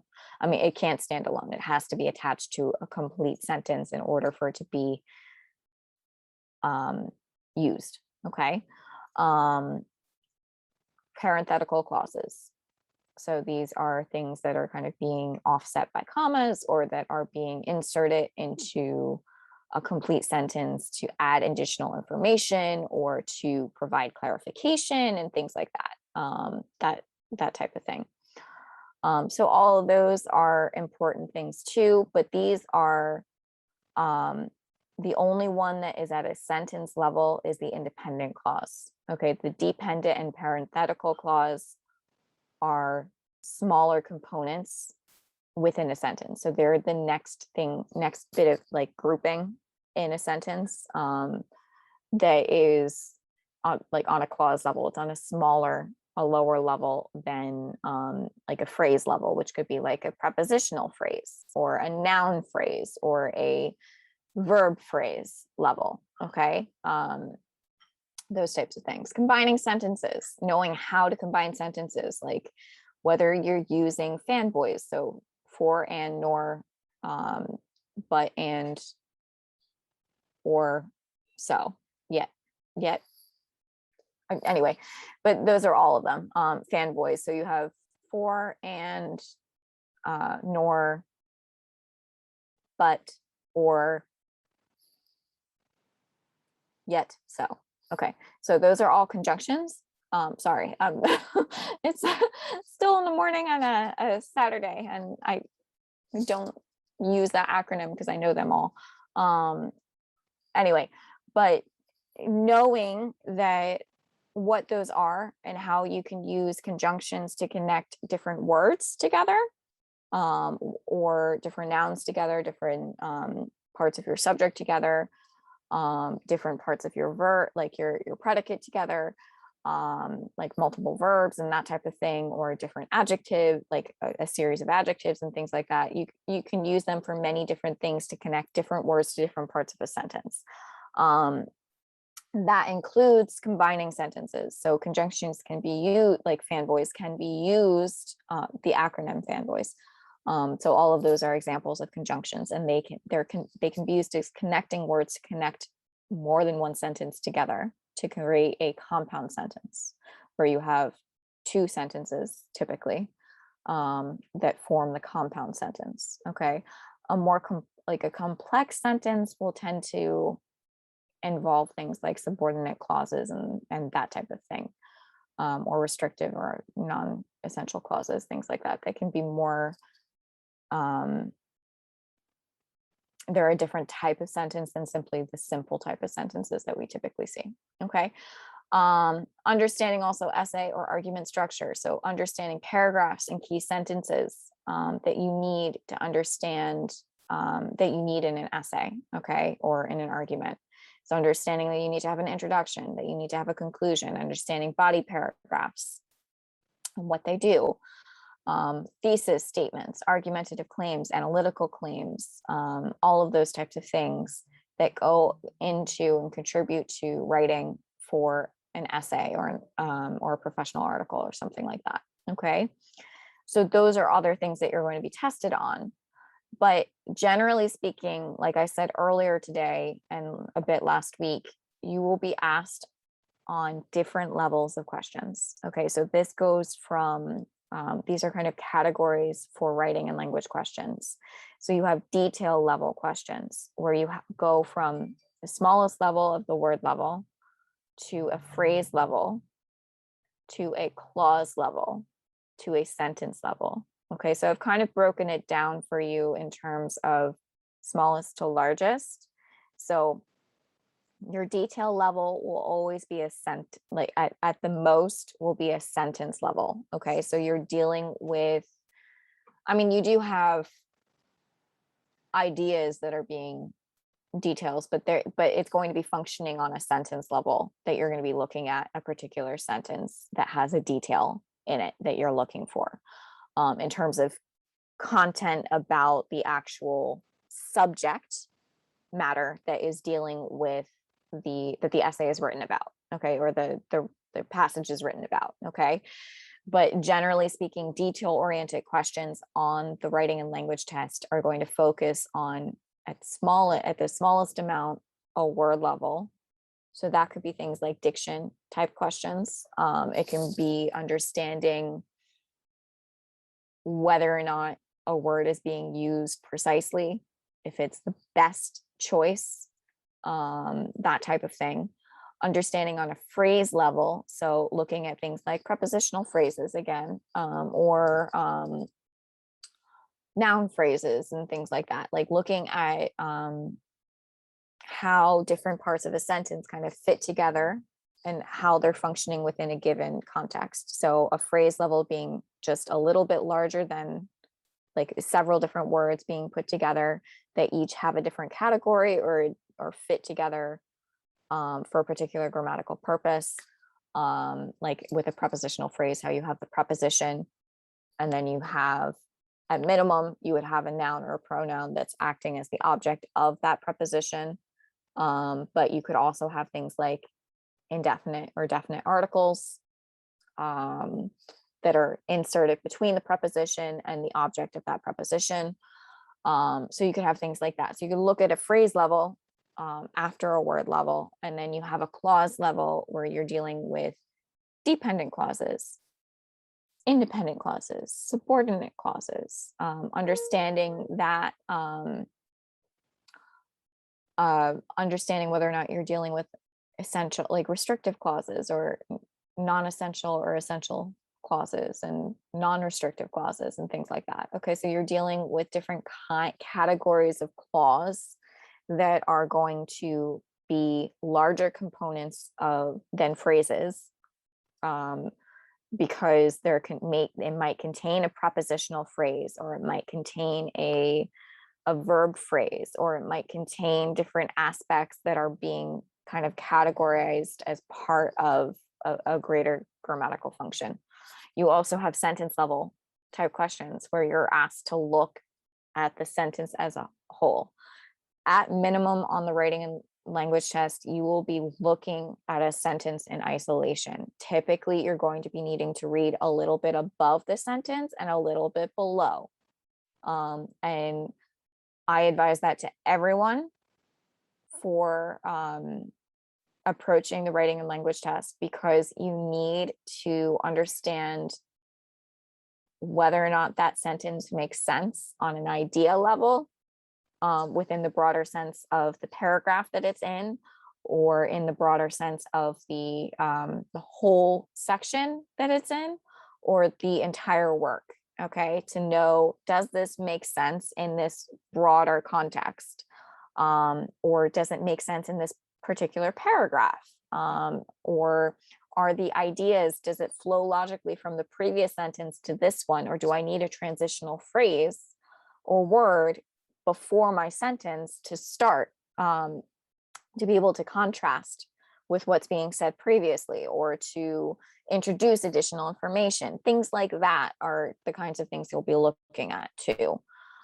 You're going to be looking on, so at minimum, you'll always be looking at a sentence level, but you do need to bear in mind that sometimes a particular question might be focused on a word within that sentence level, but you can never just look at the word in isolation. You have to look at what the word is, and then you have to look at the context in which it's used, which is in the sentence. Okay, so in terms of its relationship to the words that are around it, as well as looking at, on an idea level, what you're talking about before that sentence and what is being talked about after that sentence, how they all fit together and whether or not it makes sense. Okay, so that's kind of what you're doing with this test. So that's the detail kind of level type questions you're going to see. You're also going to see things like main idea or idea level type questions, which are at the basic part, looking at how a sentence is kind of working within a given paragraph. Okay. So you're focusing on the paragraph level instead of just on what the sentence is saying, but you do still want to keep in mind what the sentence is saying. Okay. So you're doing kind of multiple things at once when you're analyzing and interpreting the questions for that seem like they're focused on sentences just within a paragraph. Okay, because you also have to keep in mind what that individual sentence says, based on what's in it.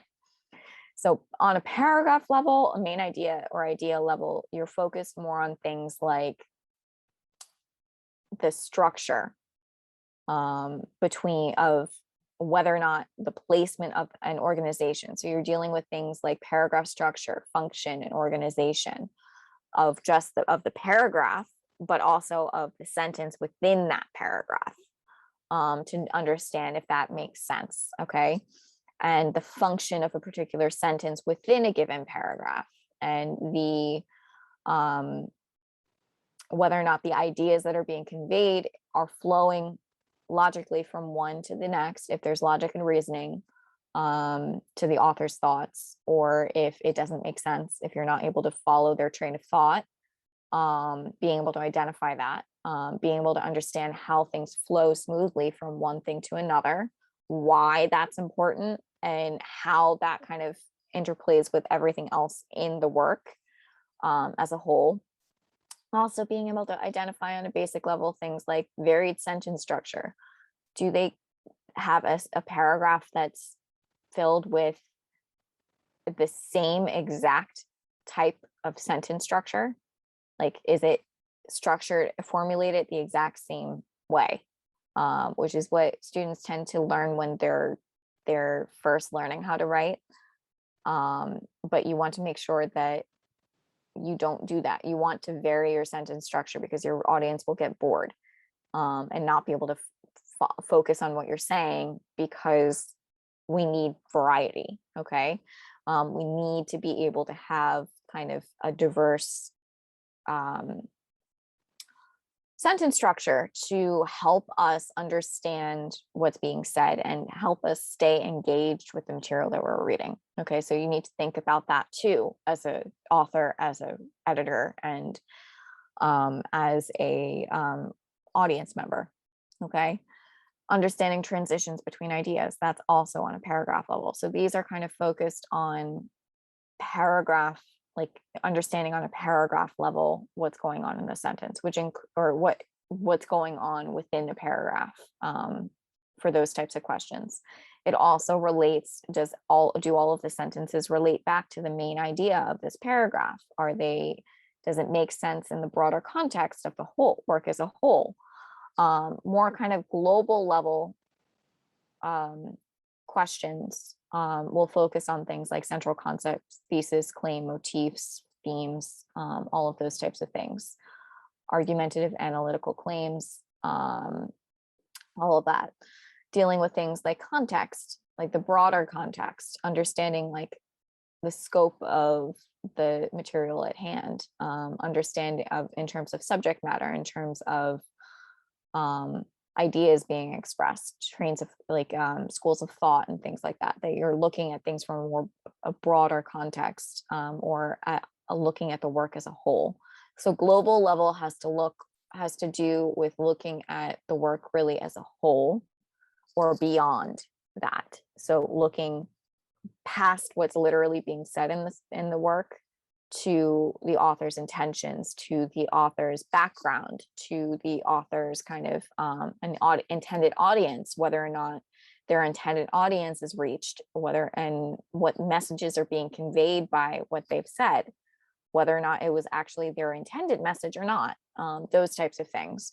Cohesion as well. So does everything kind of fit nicely together in here in the work as a whole? Does it like flow seamlessly? Is it logical? Like all of those different types of things can also fall into this category. Understanding how the work appears as a whole, and not just on a paragraph level or main idea level and a detail level. Okay, so those are kind of the broad sort of writing level categories that you have. The language level is more of the detail oriented type questions. The idea kind of writing idea level is more your main ideas and your global level.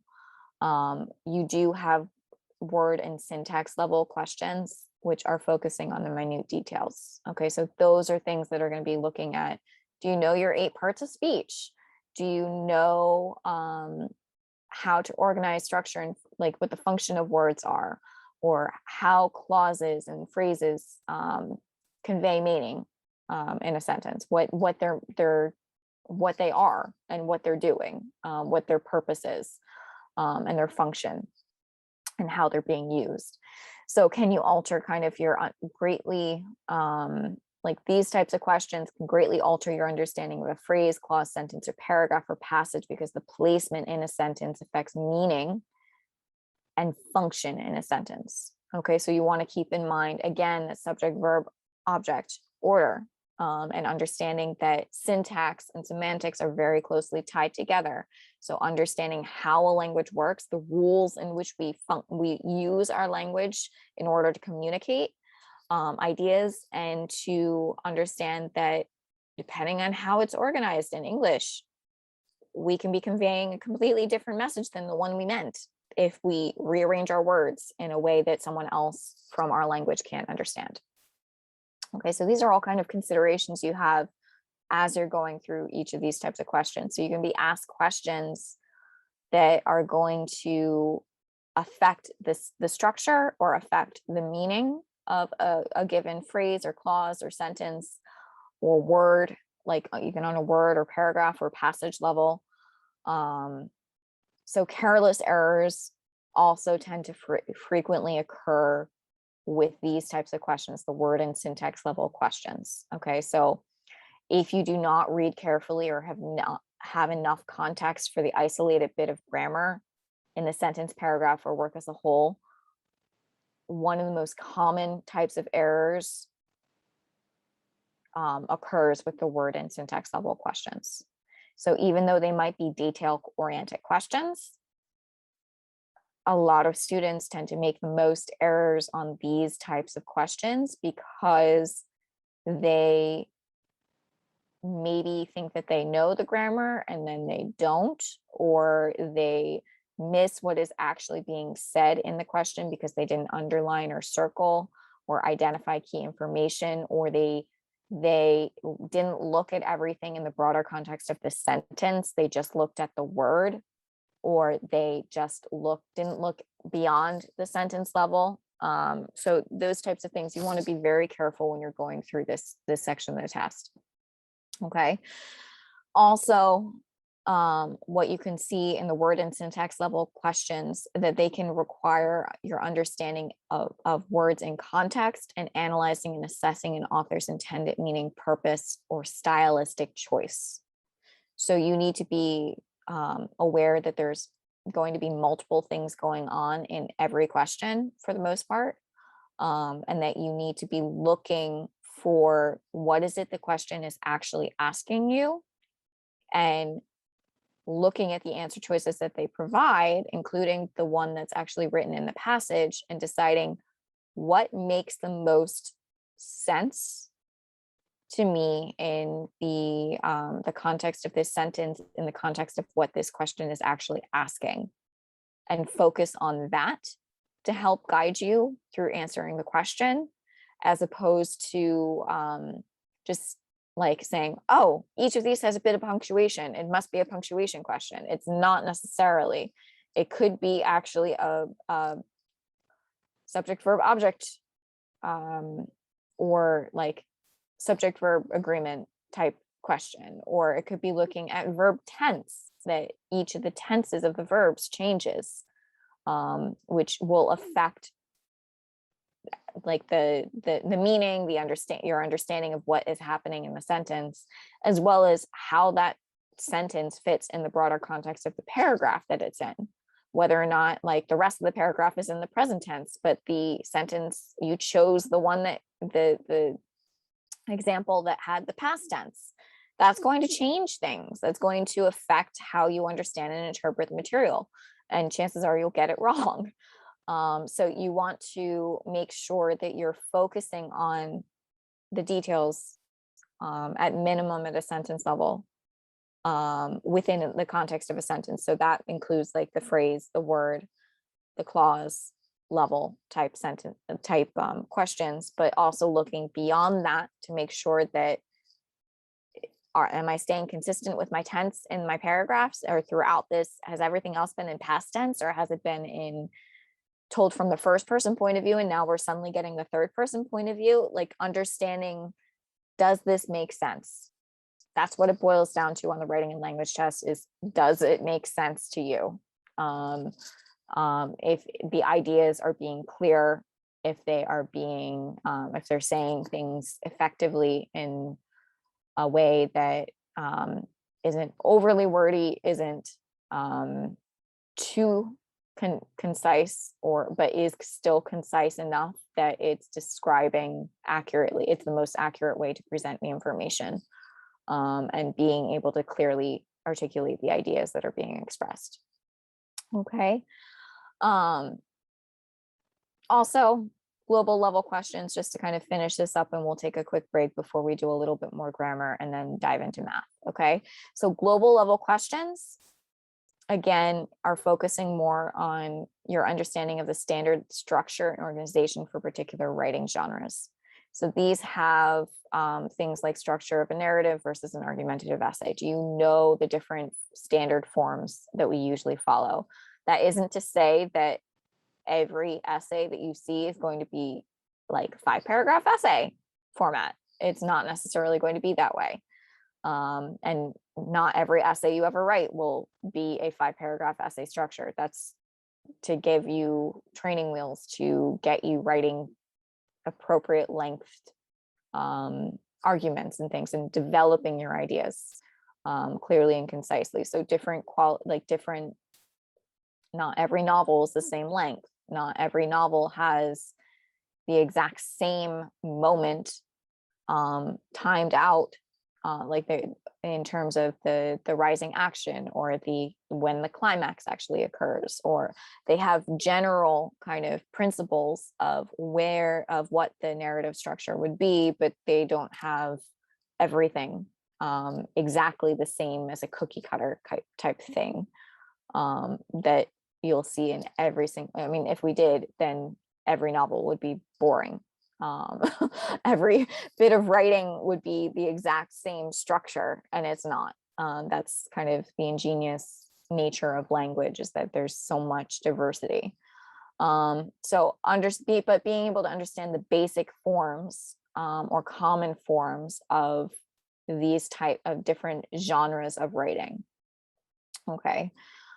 So whether or not you're dealing with an explanatory piece, or if you're dealing with an argumentative piece, or a persuasive argument, or if you're dealing with an informative or informational text, or another form of expository writing, okay, or if you're dealing with a poem, like understanding different types of writing, like that type of thing. Testing your understanding, like the global type questions are also going to be testing your understanding of how ideas fit together and convey information. That's the main thing that they're going to do, is understanding the overall impression you're getting from the passage as a whole, and understanding how all the different component parts fit together to create the passage, okay, to create that whole, and how it contributes to a thesis statement or central concept that's kind of connecting everything. Does it connect to everything? That type of thing you'll be looking at. Also requires you to know how to identify and correct issues in transitioning seamlessly from one idea to another, testing your logic and reasoning, as well as your ability to analyze an author's writing techniques and use language and evidence to support your ideas, or their ideas rather. So your ability to transition, like to understand that you need transitions from idea to idea so that people can follow your mental logical gap, like the mental leaps you make when you're thinking, so that they can follow your train of thought as an author, so that they can stay with you and follow your ideas when you put them on paper. Okay. Because our thinking is very different from what we have to put into writing. And that's part of why writing is such a challenge, because writing is thinking. And yeah, writing is thinking. So communicating is thinking. And sometimes we don't know what it is that we're trying to say as we're trying to say it, that type of thing. So being aware of being able to identify situations where that might arise, and understanding how to fix it if there are issues. Okay. Also focusing on your ability to effectively convey the author's message to their intended audience, being able to identify who their intended audience is, and any other audiences, whether you're dealing with a direct or an indirect audience, if to achieve their purpose in writing.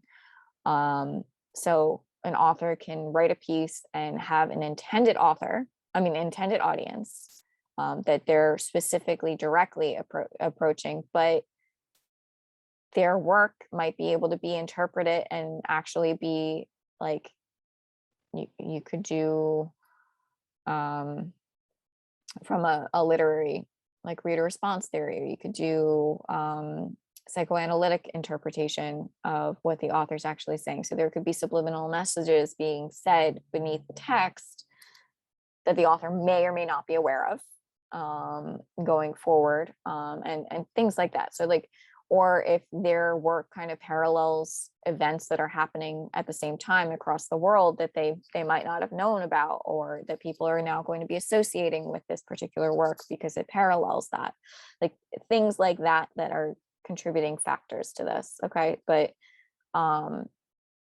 most of the types of questions you'll see related to these types of things are going to be obvious. They're going to be things like, you can tell who the actual audience is, or should be able to tell, and it's typically the author's intended audience, as opposed to the kind of more complex things of like indirect audience and that type of thing.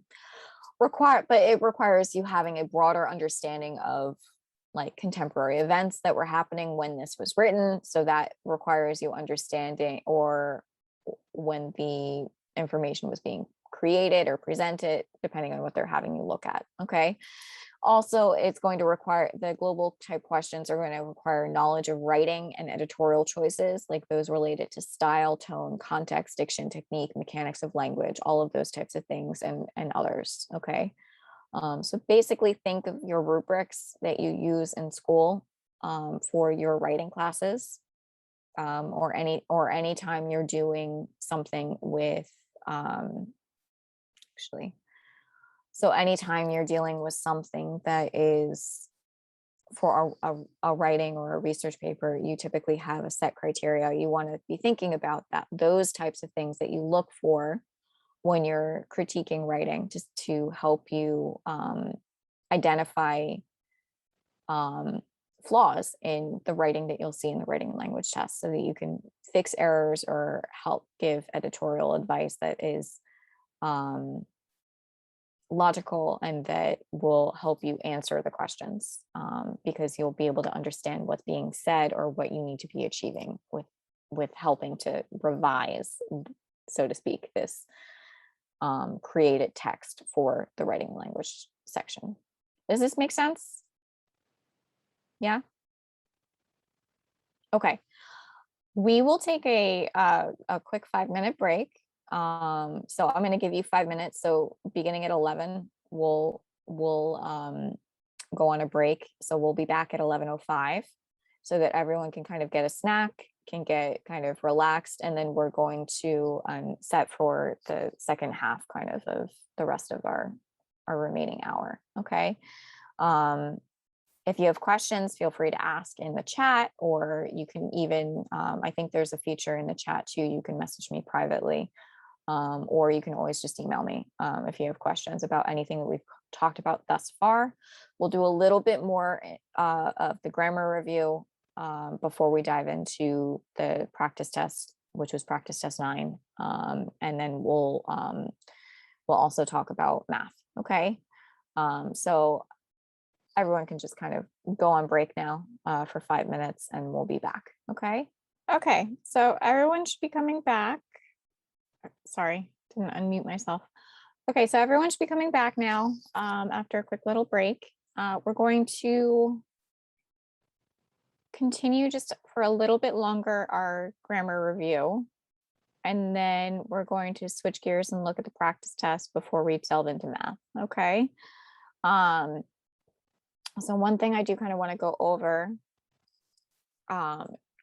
is that if you are struggling with the grammar section, with the grammar concepts, I highly recommend this book by Christian Heath, SAT and ACT Grammar Mastery, because it really provides kind of a quick breakdown of the grammar concepts. There are other grammar kind of handbooks and things out there that are excellent for further reading and for further kind of advancement of your understanding of language and how it works. But I think that for the purposes specifically of this exam, the SAT and ACT grammar mastery book tends to provide a very straightforward kind of approach to the specific types of things that are most commonly seen on this test, which is what you need to really know. I think that the breakdown that I've given you is actually more in depth in terms of the specific types of concepts, the most common type of questions that you see, and even breaking down it further from like the word level all the way to the global level type of questions, which is something that this text doesn't do. This is exclusively grammar and exclusively looking at understanding grammar in isolation for within the types of questions that you'll see. But I definitely recommend this. It is useful for the majority of students, like especially if you are not strong with grammar and writing. This will help kind of improve your kind of overall understanding of the kinds of questions that they ask most often on this test. That's not to say that you shouldn't do a more comprehensive review, because it's going to help you with your writing overall and help you with your kind of whole college application process. And especially once you're in school, in college, you definitely want to be more familiar with writing style conventions and writing and understanding and have a mastery over grammar. So you do want to investigate in more comprehensive style guides and kind of grammar things as part of your work with composition. But that being said, we're going to spend a bit of time kind of going through like this particular book does have like things like pre-tests and things in here that are useful for going through and kind of pre-lessons in certain contexts that's useful for students. But what we're really going to be looking at are knowing kind of what certain things are. So there's a lot of different chapters in here. And it kind of goes into a breakthrough, like a breakdown. But again, you'll notice the 8 parts of speech being a core component of this section for the test. And they break down what each of those kind of grammatical concepts are, and kind of understanding what they are, and just giving you a better idea. I'm not going to go through the 8 parts of speech because I think you should know them already. If you don't, I'm happy to go through this in another class. But for today's class, I really kind of want to, like, they kind of go into the different types of pronouns, and prepositions, conjunctions, interjections, and that type of thing. So what I really kind of wanted to focus on, and also dealing with rearranging word order, so dealing with subject verb error or subject verb agreement and that type of thing. But I want to look really at, not at the pretest necessarily, but the subject verb agreement section here. So what subject verb agreement is, if you don't know what it is that it has to do with whether your subject, the noun that's or pronoun that's acting as the subject of your sentence is agreeing in person and number with the form of the verb. If the verb form matches the form of the noun. Okay, so this has to do with like the endings on verbs basically, and whether or not you are I mean, they have this as the first one that they kind of go through, because if they had to choose one, the author here is kind of saying that they would choose this particular rule. Okay, so the name kind of encapsulates what this is about. So it has to do with the agreement. So in terms of grammatical agreement between the subject and the verb. Okay, so whether or not you have a plural verb form matching a plural noun, or whether or not you or pronoun, or vice versa if you have a singular form of each. So whether or not they're in agreement, that they match up grammatically. Okay, in terms of what we call person and number. So there are characteristics of nouns, but that you may have learned in other language study programs. If you're learning another language, you might know things like a noun can have gender, or it can have like a grammatical gender. Generally, it can have vary in number, it can vary in person. It has different, we have different what are called cases. If you've ever studied Latin, you can know that there's a case system for nouns and adjectives, that the form of the verb, that particular word, which will change depending on how it's being used in a given context. We in English only retain a few different forms. So mostly we have a singular, or we have a plural form of a noun or pronoun. So we don't have the level of complexity that, and in terms of case endings. So in terms of the different the different grammatical functions of a word in a given context, that other languages do.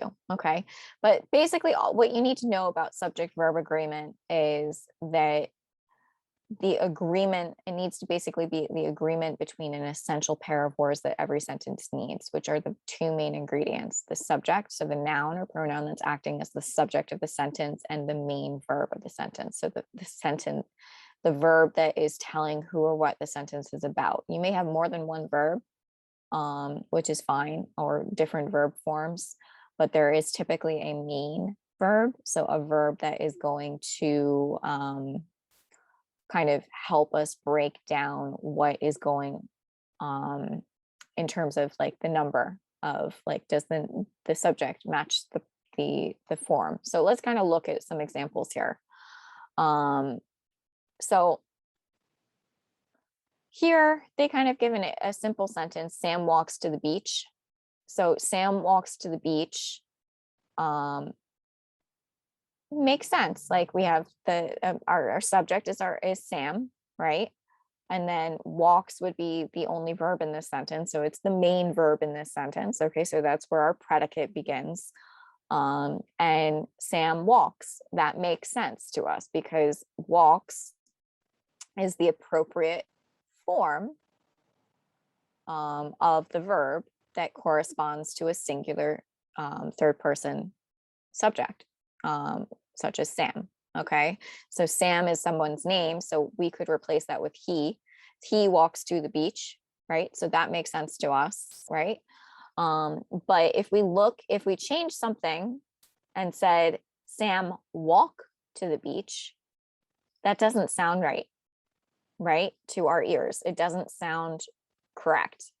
So that means it's because our verb is plural rather than singular. Okay, so we know that a singular plural error has happened. Okay, so basically that means that there's a subject verb agreement error that's happening in that sentence. Okay, where the verb is not matching with the subject, or the subject is not matching with the appropriate form of the verb. Okay, so that's all this means.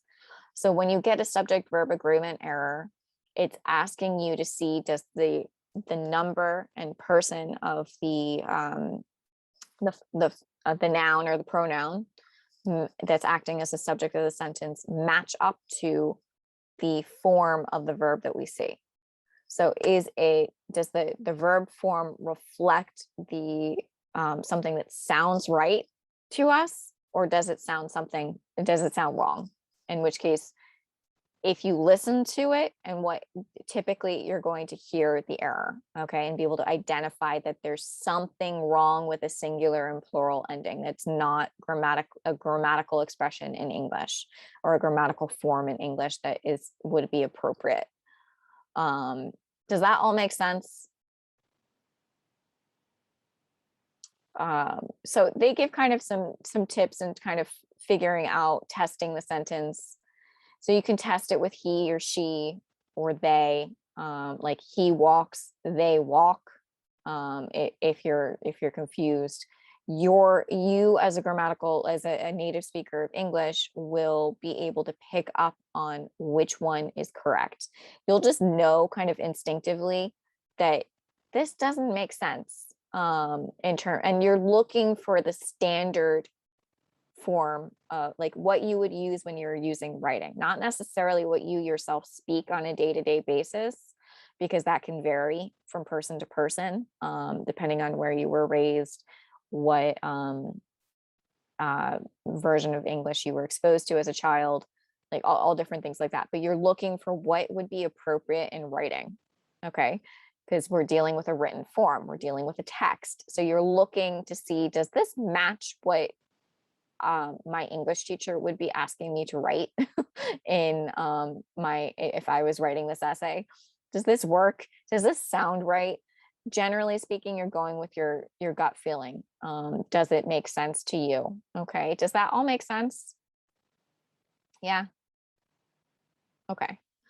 If no one asks any questions, I'm not going to know if you're following what I'm saying, or whether or not you are absolutely confused and lost. Okay, so please ask me questions, whether it's through email or it's through the chat, or through a one-on-one like personal message through the chat in the classroom. So otherwise, I'm not going to know that you have questions. Okay, and I'm going to assume that you know this now. Okay, and this is just a review. So also, kind of one other thing that I wanted to look at was telling the difference between singular and plural nouns. Everyone in this group should know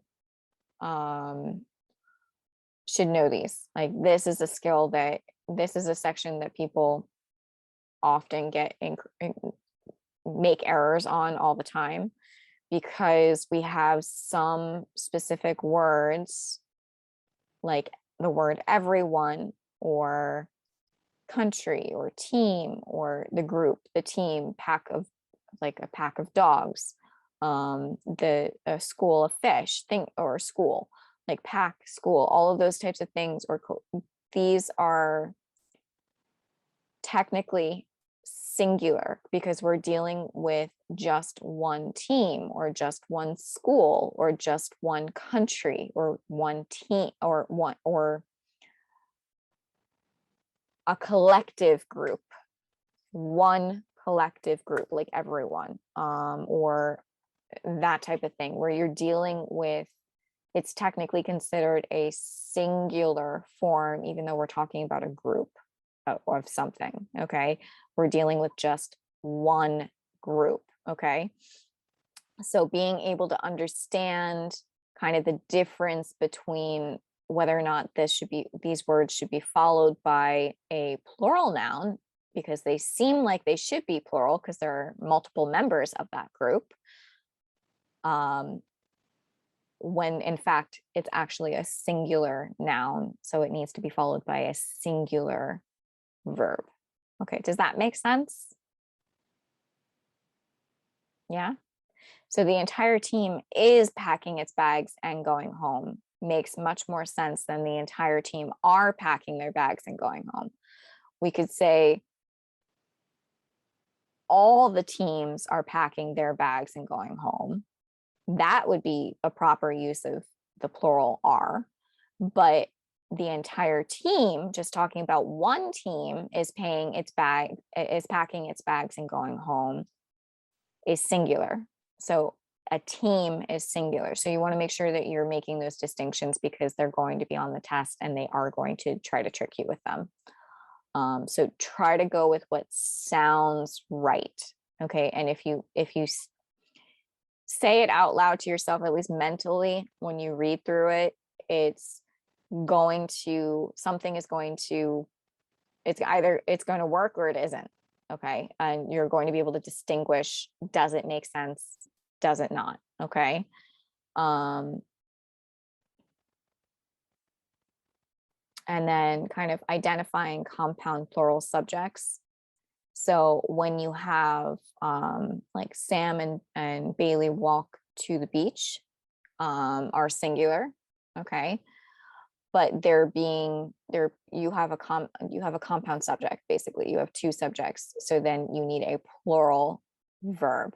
Okay, so the conjunction and is connecting, it's creating a multiple, it's creating a plural subject, as opposed to, I mean, you could also have a plural verb, like multiple verbs, like walked and skipped. Sam and Bailey walk and skip to the beach. So just as an example, so you could have of conjunction usage. So, but you can have compound plural subjects and different things like that. Okay, so that I think is pretty straightforward. Compound plural subjects, again, just being able to identify that, like they and I, the seagull, the raven, and the dove, the cat sitting in the meadow, and the dog jumping at the gate. So you have the cat, the dog are both the subject. So there are kind of parenthetical, they're being offset by more descriptive information about each of them, but they're technically still a compound subject. So you have a plural subject. My brother, who is often designing video games, my father, who loves his classic cars, and my mother, who enjoys reading about philosophy.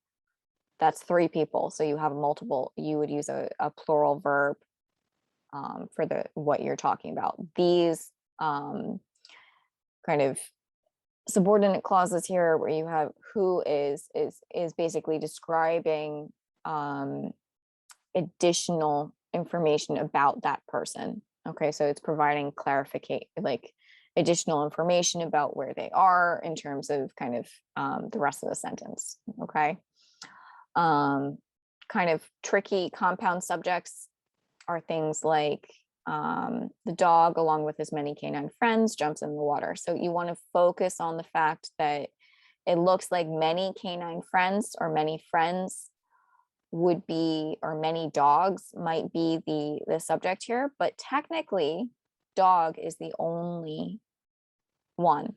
Okay, so along with his many canine friends is being inserted ahead of the verb. Okay, so you could say the dog jumps in the water along with his many canine friends. That's technically part of the predicate.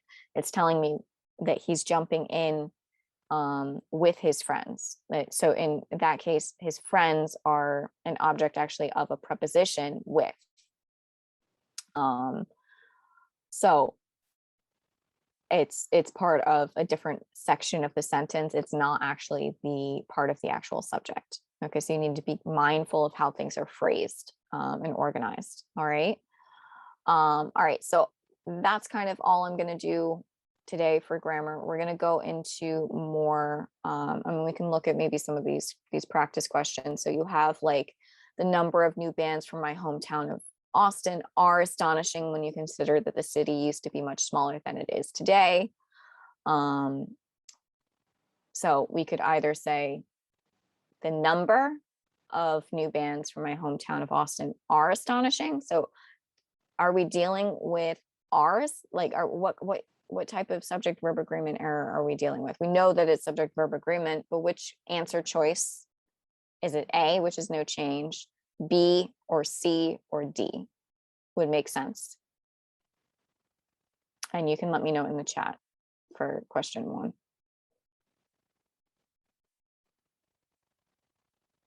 I'll give you a minute to kind of look through it and take a guess at what you think would be the best answer.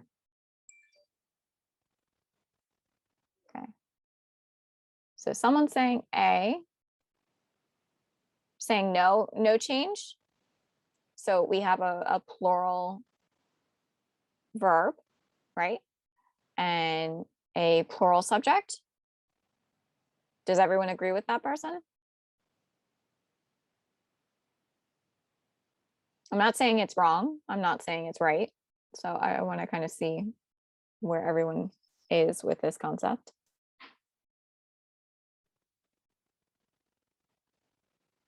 So A would be no change. So you would keep it as are astonishing.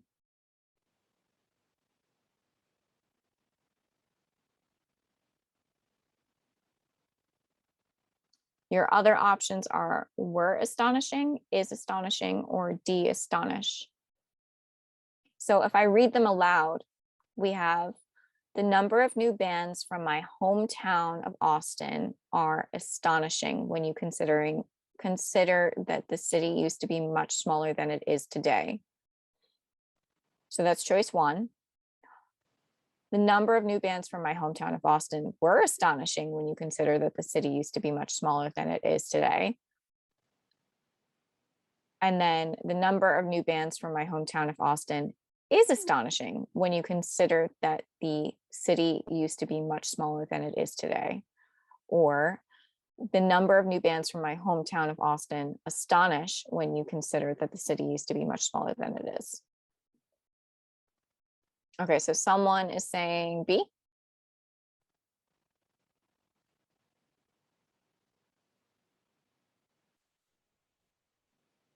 Okay, so someone said A and someone said B. Does anyone think it's D? Because astonished didn't sound right to me. It doesn't sound right. Okay, so I'm going to give you a hint and say it's not D. It definitely is not D.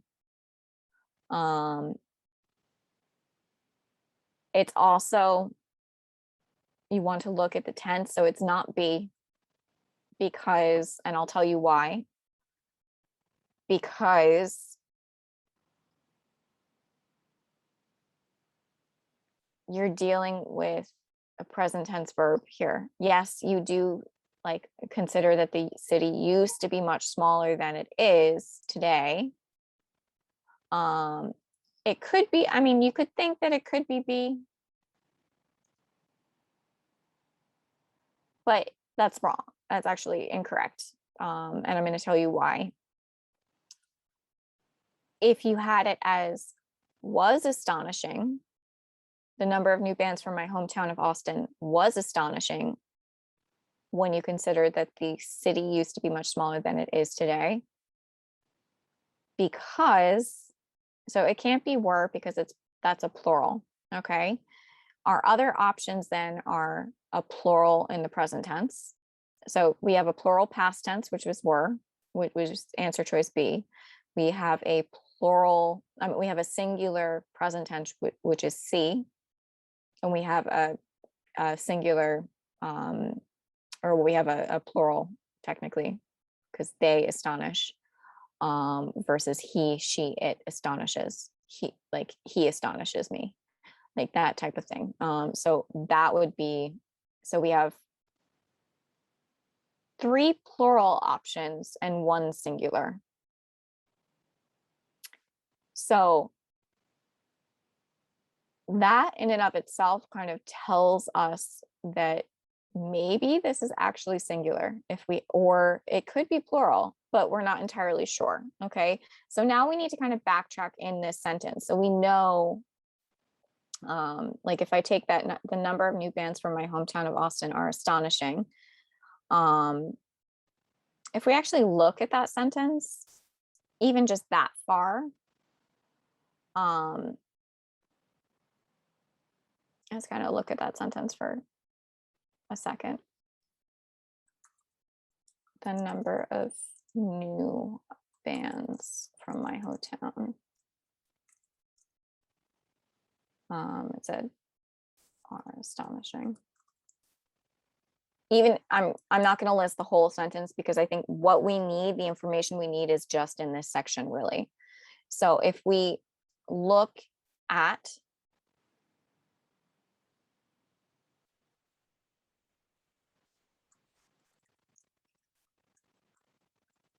okay.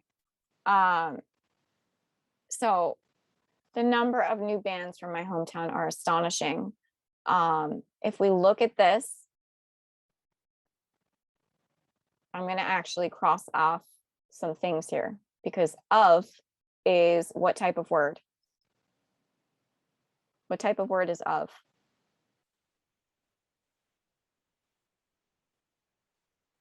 Anyone know? What category would it fall under in our 8 parts of speech?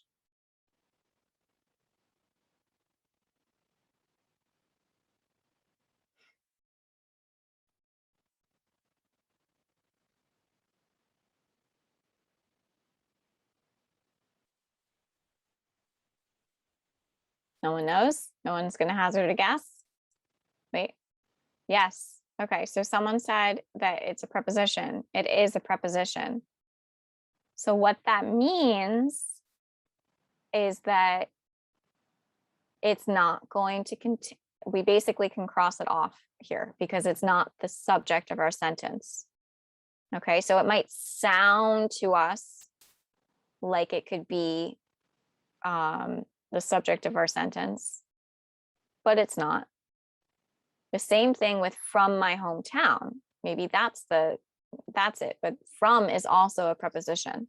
Okay, so we have 2 prepositional phrases before our verb. Okay, that's why it seems like bands would be the plural subject.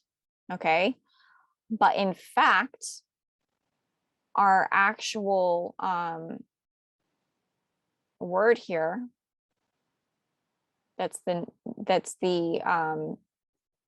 noun that is acting as the subject of our sentence is the word number. And we just kind of reviewed that we have a number, which is actually a collective group, right? So we're still talking about one group, right? So we're dealing with a singular verb. That's what we need. We're dealing with a singular subject. So our verb, our subject has to agree. Okay. And there's only one answer choice in that example that gives us that. So the correct answer would be the number of new bands from my hometown is astonishing. Okay, with the rest of the sentence. Okay. You can check that by saying the number is astonishing. If we said the number are astonishing, that doesn't make sense, right? Because there's an error there with subject verb agreement. The same thing would happen if we were using the past tense. Were astonishing. Or the number, so the number, what's the 4th one? Astonish. So we can see in this example here that the only one that makes sense with our singular subjective number is choice, I think it's C, yeah, choice C from that example. Actually, I don't think I shared, did I share my screen? I did. Okay, so everyone sees my whiteboard, right? With the grammar concepts on it. In terms of like the number crossing off of the preposition and everything. Okay, so it's misleading when you have prepositional phrases or other nouns in the subject in terms of identifying who or what the sentence is about. Sometimes it sounds logical to us that the last sound we heard is the one that's going to be the subject. I mean, it's going to be telling us the number of the verb that's supposed to follow it.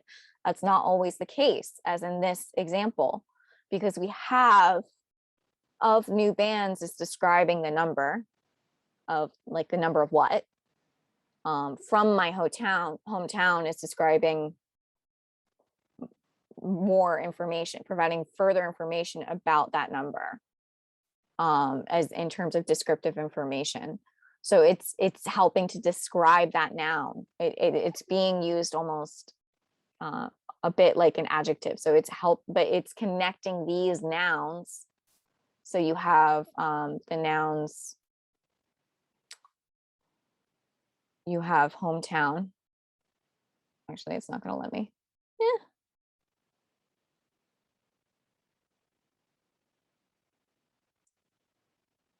Sorry, it won't let me. But basically, I can't actually circle it. Oh, that one I kind of did. And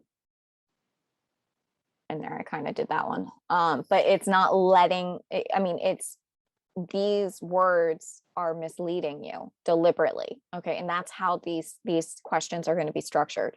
So you want to keep that in mind, and you have to backtrack and kind of find what is the actual subject that's being talked about here. Subject verb agreement is used a lot.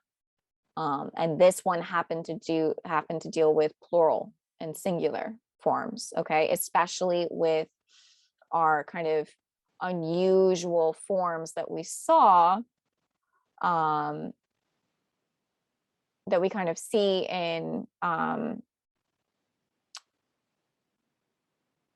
this example here, where the number of new bands, so they're giving us different options, but you want to identify, like just like what I was doing here, in identifying which, like what's the difference between these answer choices, because that's going to be kind of your clue to tell you, okay, what's actually happening in the sentence. So these are the differences, but I see what's going on in the answer choices. Now let me think about how that works in the sentence, and what's actually going on in the sentence, and what we actually need to make this a grammatical construction. So some of you got confused also because of the tense.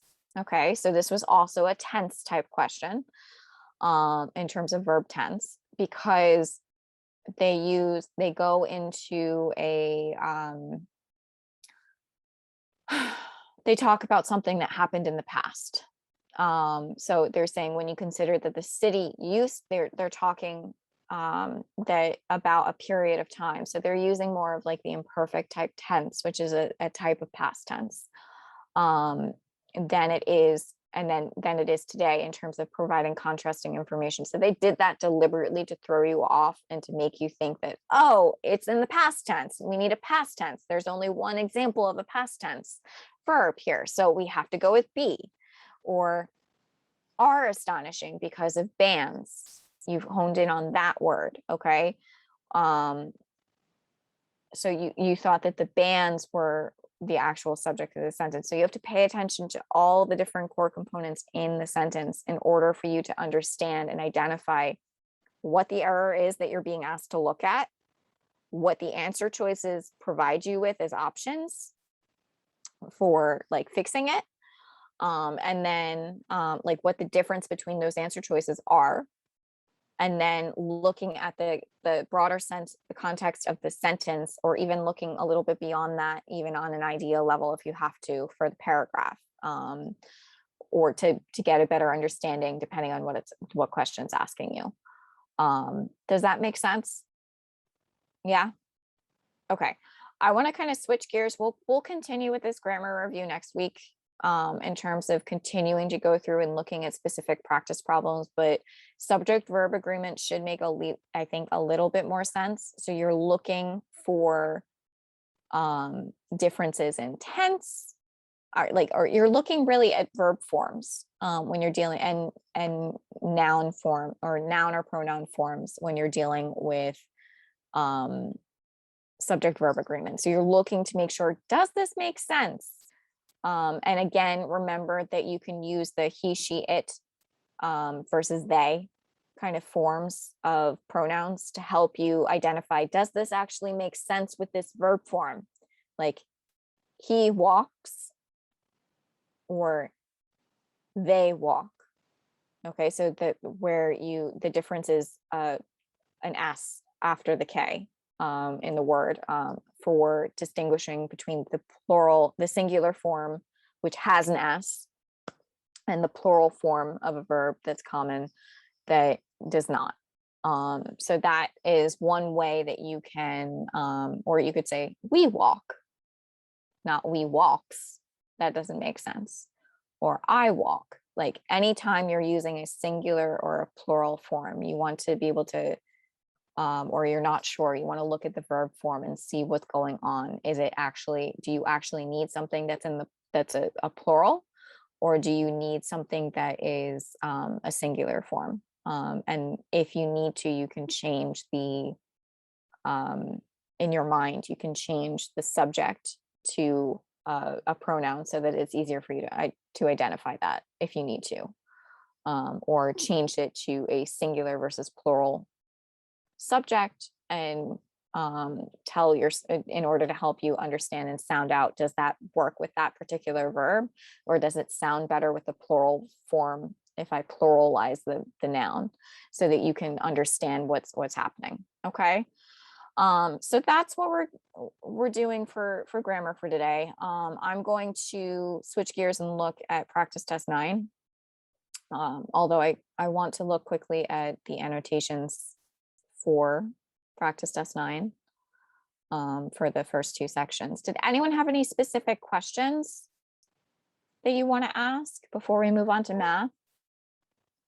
For the reading test, as you can see, I did a lot of annotations with this one. So I would expect other people to have done so. There are a lot of proper nouns, and I don't think there were very many numbers in this particular one, but I did make a lot of notes, kind of going through this first one. So this is from a literary text. It's a novel called The Bonesetter's Daughter by Amy Tan. Actually, it looks like I did circle 2001, but it didn't come through. But I have a lot of kind of notes in the text in terms of understanding what's going on. So this is kind of the annotation things that you should be trying to do and trying to incorporate in your piece. Okay, and the same thing here at the end. Anyone have any specific questions they wanted to ask from any of the passages for the reading test from practice test 9 for today?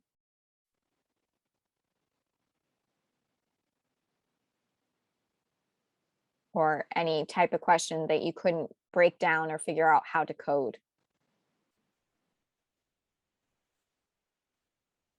No?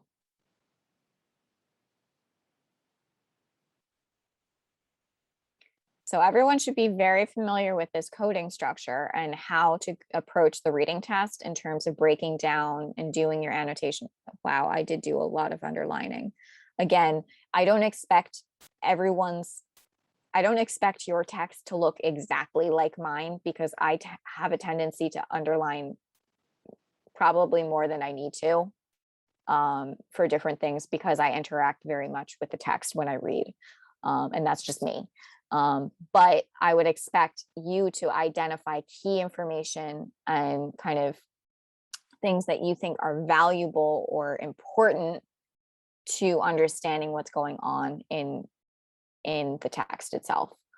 But I do a lot more interaction with my texts generally. So I have lots of annotations, and that comes from my background and the way that works best for me. Okay. So I don't expect you to have everything underlined. And actually, I think it's more beneficial if you only have the things that you think you really need underlined, okay, in a text.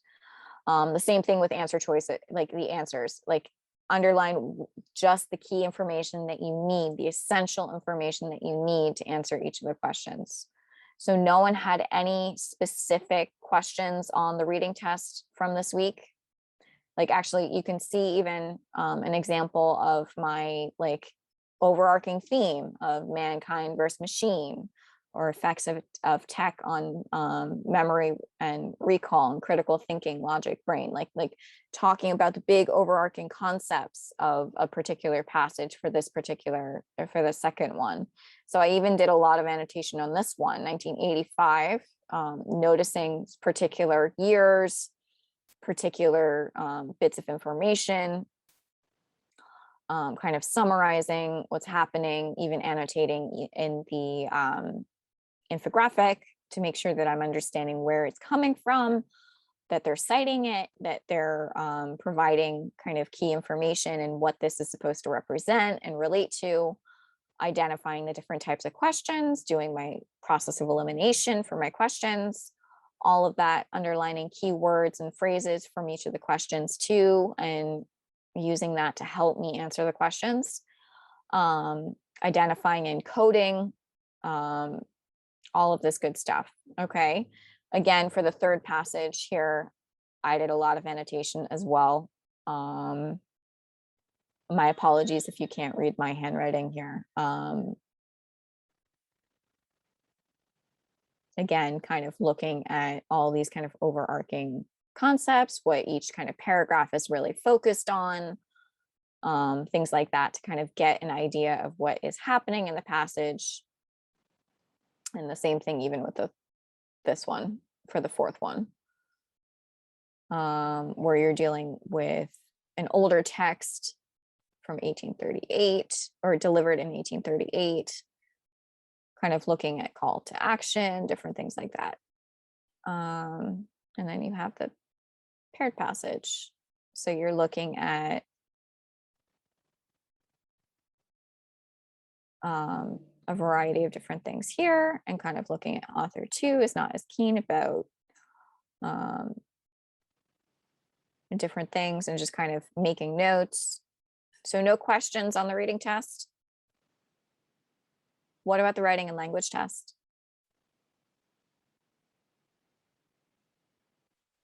So here I kind of identified that the answer choice they give is very repetitive. Watch and observe are repetitive. They're very pretty much the same word, almost like they're synonyms of each other.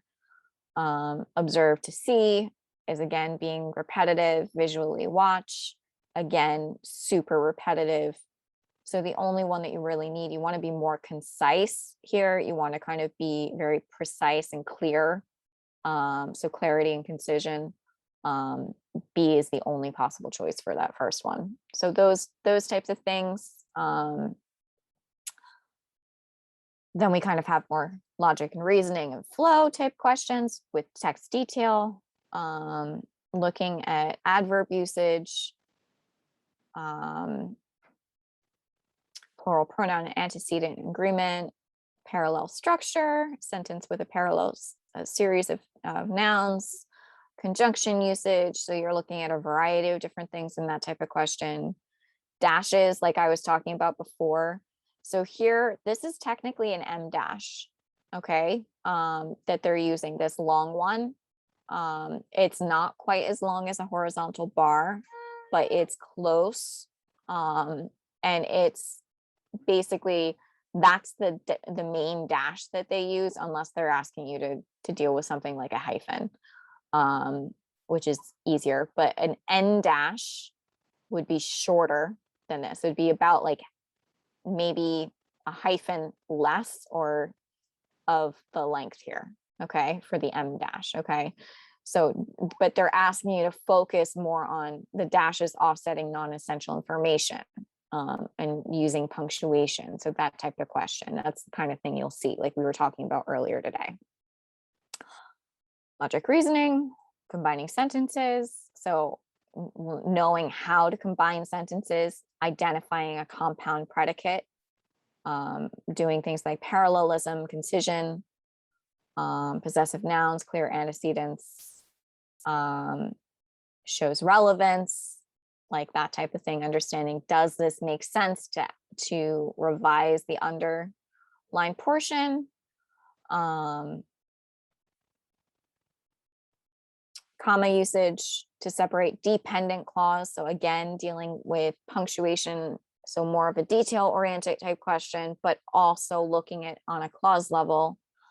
You're looking at repetition, passive voice, changes, subject, imprecise and wordy. So identifying kind of errors that are going on here. Like the first one is repetitive. The second one is very concise, which is the one we want. The next one is more repetitive. And then the fourth one is using passive voice and makes it imprecise and wordy because it changes the subject. And then you're looking for concision here. So you're looking for something that's concise, and B is the correct choice. Again, punctuation, so colon usage. So knowing the difference between a colon and a semicolon and a comma and a period that's being, and how you use them to introduce independent clauses. Pronouns without clear antecedents over here is what's happening, but you're looking for clarity and precision of language for the answer choice. So one that is going to be, everything else was very vague. You need it and imprecise. You need it to be very specific. Okay, does that all make sense? I mean, there are other things too, like consistency of formal tone, colloquial language versus formal language. So different ways of saying things that are more informal versus formal language that you would use in writing. Accuracy of interpretation of data. Does not support the author's argument. So ideas, perfect conditional verb, so past indicative verb, future indicative verb, present indicative verb is consistent with tense and mood. So you need that one. So identifying different verb forms and tenses and how they're being used, and how that can contribute to mood and understanding consistency and cohesion overall, supporting the argument. Pronoun usage, different things, all of that. I'm not going to get into everything. Cause and effect relationship between two independent clauses, diction, emphasis, transition words and phrases, only requires a period, no additional punctuation is necessary. So again, dealing with punctuation. So you can kind of see that there's a lot of different things that you can be asked. This is having to do with more ideas. Singular verb agrees with singular subject. So that's again dealing with that subject verb agreement that we were dealing with. Parallel structure, like all this different types of things, all these different types of things. Okay, so I want to spend the last bit looking at the math. I promise next week we will be doing more math. I just want to get us through the grammar and through the reading so that we can really focus on the math for the latter half of the course. And also we can really kind of just focus on in small increments on certain skills or certain concepts from the reading test or from the writing and language test that you don't understand. So let me just change to practice test 9. Okay. Get down to our math section.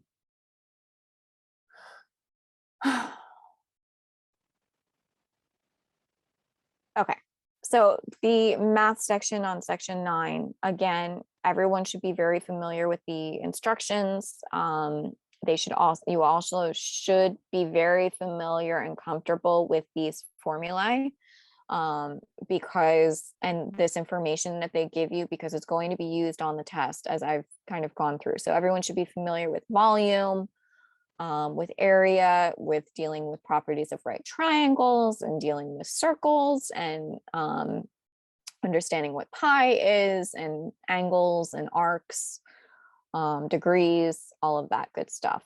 Okay. If you're not comfortable with these, you need to tell me so that we can go spend time going through. So I'm going to assume that everyone understands what the Pythagorean theorem is, which is expressed here, c squared equals a squared plus b squared, or a squared plus b squared equals c squared. So all of that, like understanding how to even like manipulate these formulae to solve for, like if you needed to solve for r, if you are given the total area and you needed to solve for what the value of the radius was. How would you do that? What would you do? Like being able to manipulate these formulae using mathematical concepts to help you figure out, like, if you knew the value of the length, but you didn't know the width and you knew the area, how would you break down this formula? How would you change it so that you're solving for the width, and different things like that. So I'm going to assume that all of you know how to do that, and that you're comfortable doing that, or comfortable using Pythagorean theorem, and understanding how that relates to right triangles and how we have special right triangles. I'm going to assume that you know that unless you tell me otherwise.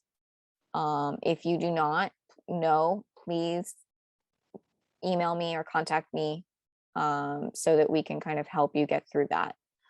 What we do want to kind of look at, because part of your reading today was Heart of Algebra. So I do want to kind of look that there's a lot of algebra questions on this section of the test. So you know and feel comfortable dealing with and manipulating algebraic equations and expressions. So, and understanding that there can be equivalent forms for expressing. So like in question 2, how we have, you're looking for an equivalent form of a given expression, why we can change those forms into different, to combine terms, what purposes we might be using those for, how we might solve for dealing with kind of the height, like in this equation here, how we figure out degrees, what the value of x would be here, based on the information that they give us. And this type of question is very important because it goes back to you can use the formulae to help you solve for these, and understanding like the properties of a circle, knowing that the center is always is 0. I mean, is O here in this case. Okay. Understanding what this symbol means, that it means it's talking about the arc ADC. Okay. Or arc ABC. Okay. Understanding why we're using pi when we're dealing with circles. Understanding, like, if we know that the value of x equals 100, how can we figure out what that length is going to be? And how do we do that? How might we solve for that? How to manipulate equations so that we can solve and get the right answer, which is D in this question here, for the value of x. Like, how do we manipulate this equation so that we can solve for the variable that we do not know, solve for the unknown? Okay, so this had a lot of algebra in it. It also had some parabolas. So we need to kind of know what those are. We also need to know what, like, mx plus y equals mx plus b, what that means. So the formula for the equation for the slope of a line, concepts like that. Dealing with coordinate planes. I'm losing my voice. So XY plane, figuring out points on a graph, that type of thing, dealing with fractions, dealing with inequalities.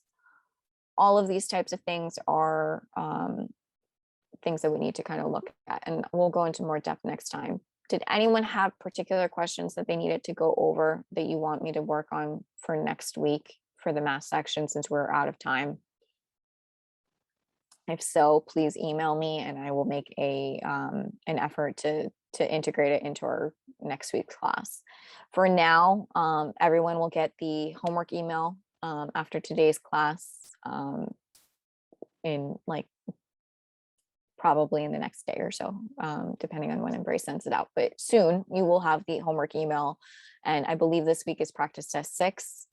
If I go back to our, maybe I closed it. Yeah, I closed it.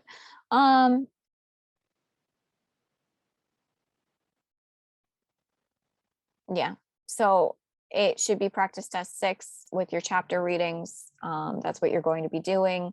So everyone should be all set then. We will continue with the math discussion and more of the grammar review going forward, unless people have continual issues with timing with the reading section. I'm going to assume you're okay for now, and that we can revisit it as we go forward. But I want to kind of focus more on the grammar and the math that we haven't really had a chance to get to as in depth as we've gone into the reading test strategies. Okay. So without, I guess that's pretty much it for today. So I will see everyone next week for our next class, and you should be receiving the homework and a copy of the lecture from today soon. Okay. Have a wonderful week, everyone. Thanks again. Okay, so thanks for watching, and please remember to contact us at info@embracetutoring.com to set up any personalized private tutoring sessions you would like. Stay tuned for future videos, and best of luck with your studies. We definitely encourage you to visit our Instagram as well as TikTok pages if you have any questions along the way. Take care, guys. Best of luck with your studies.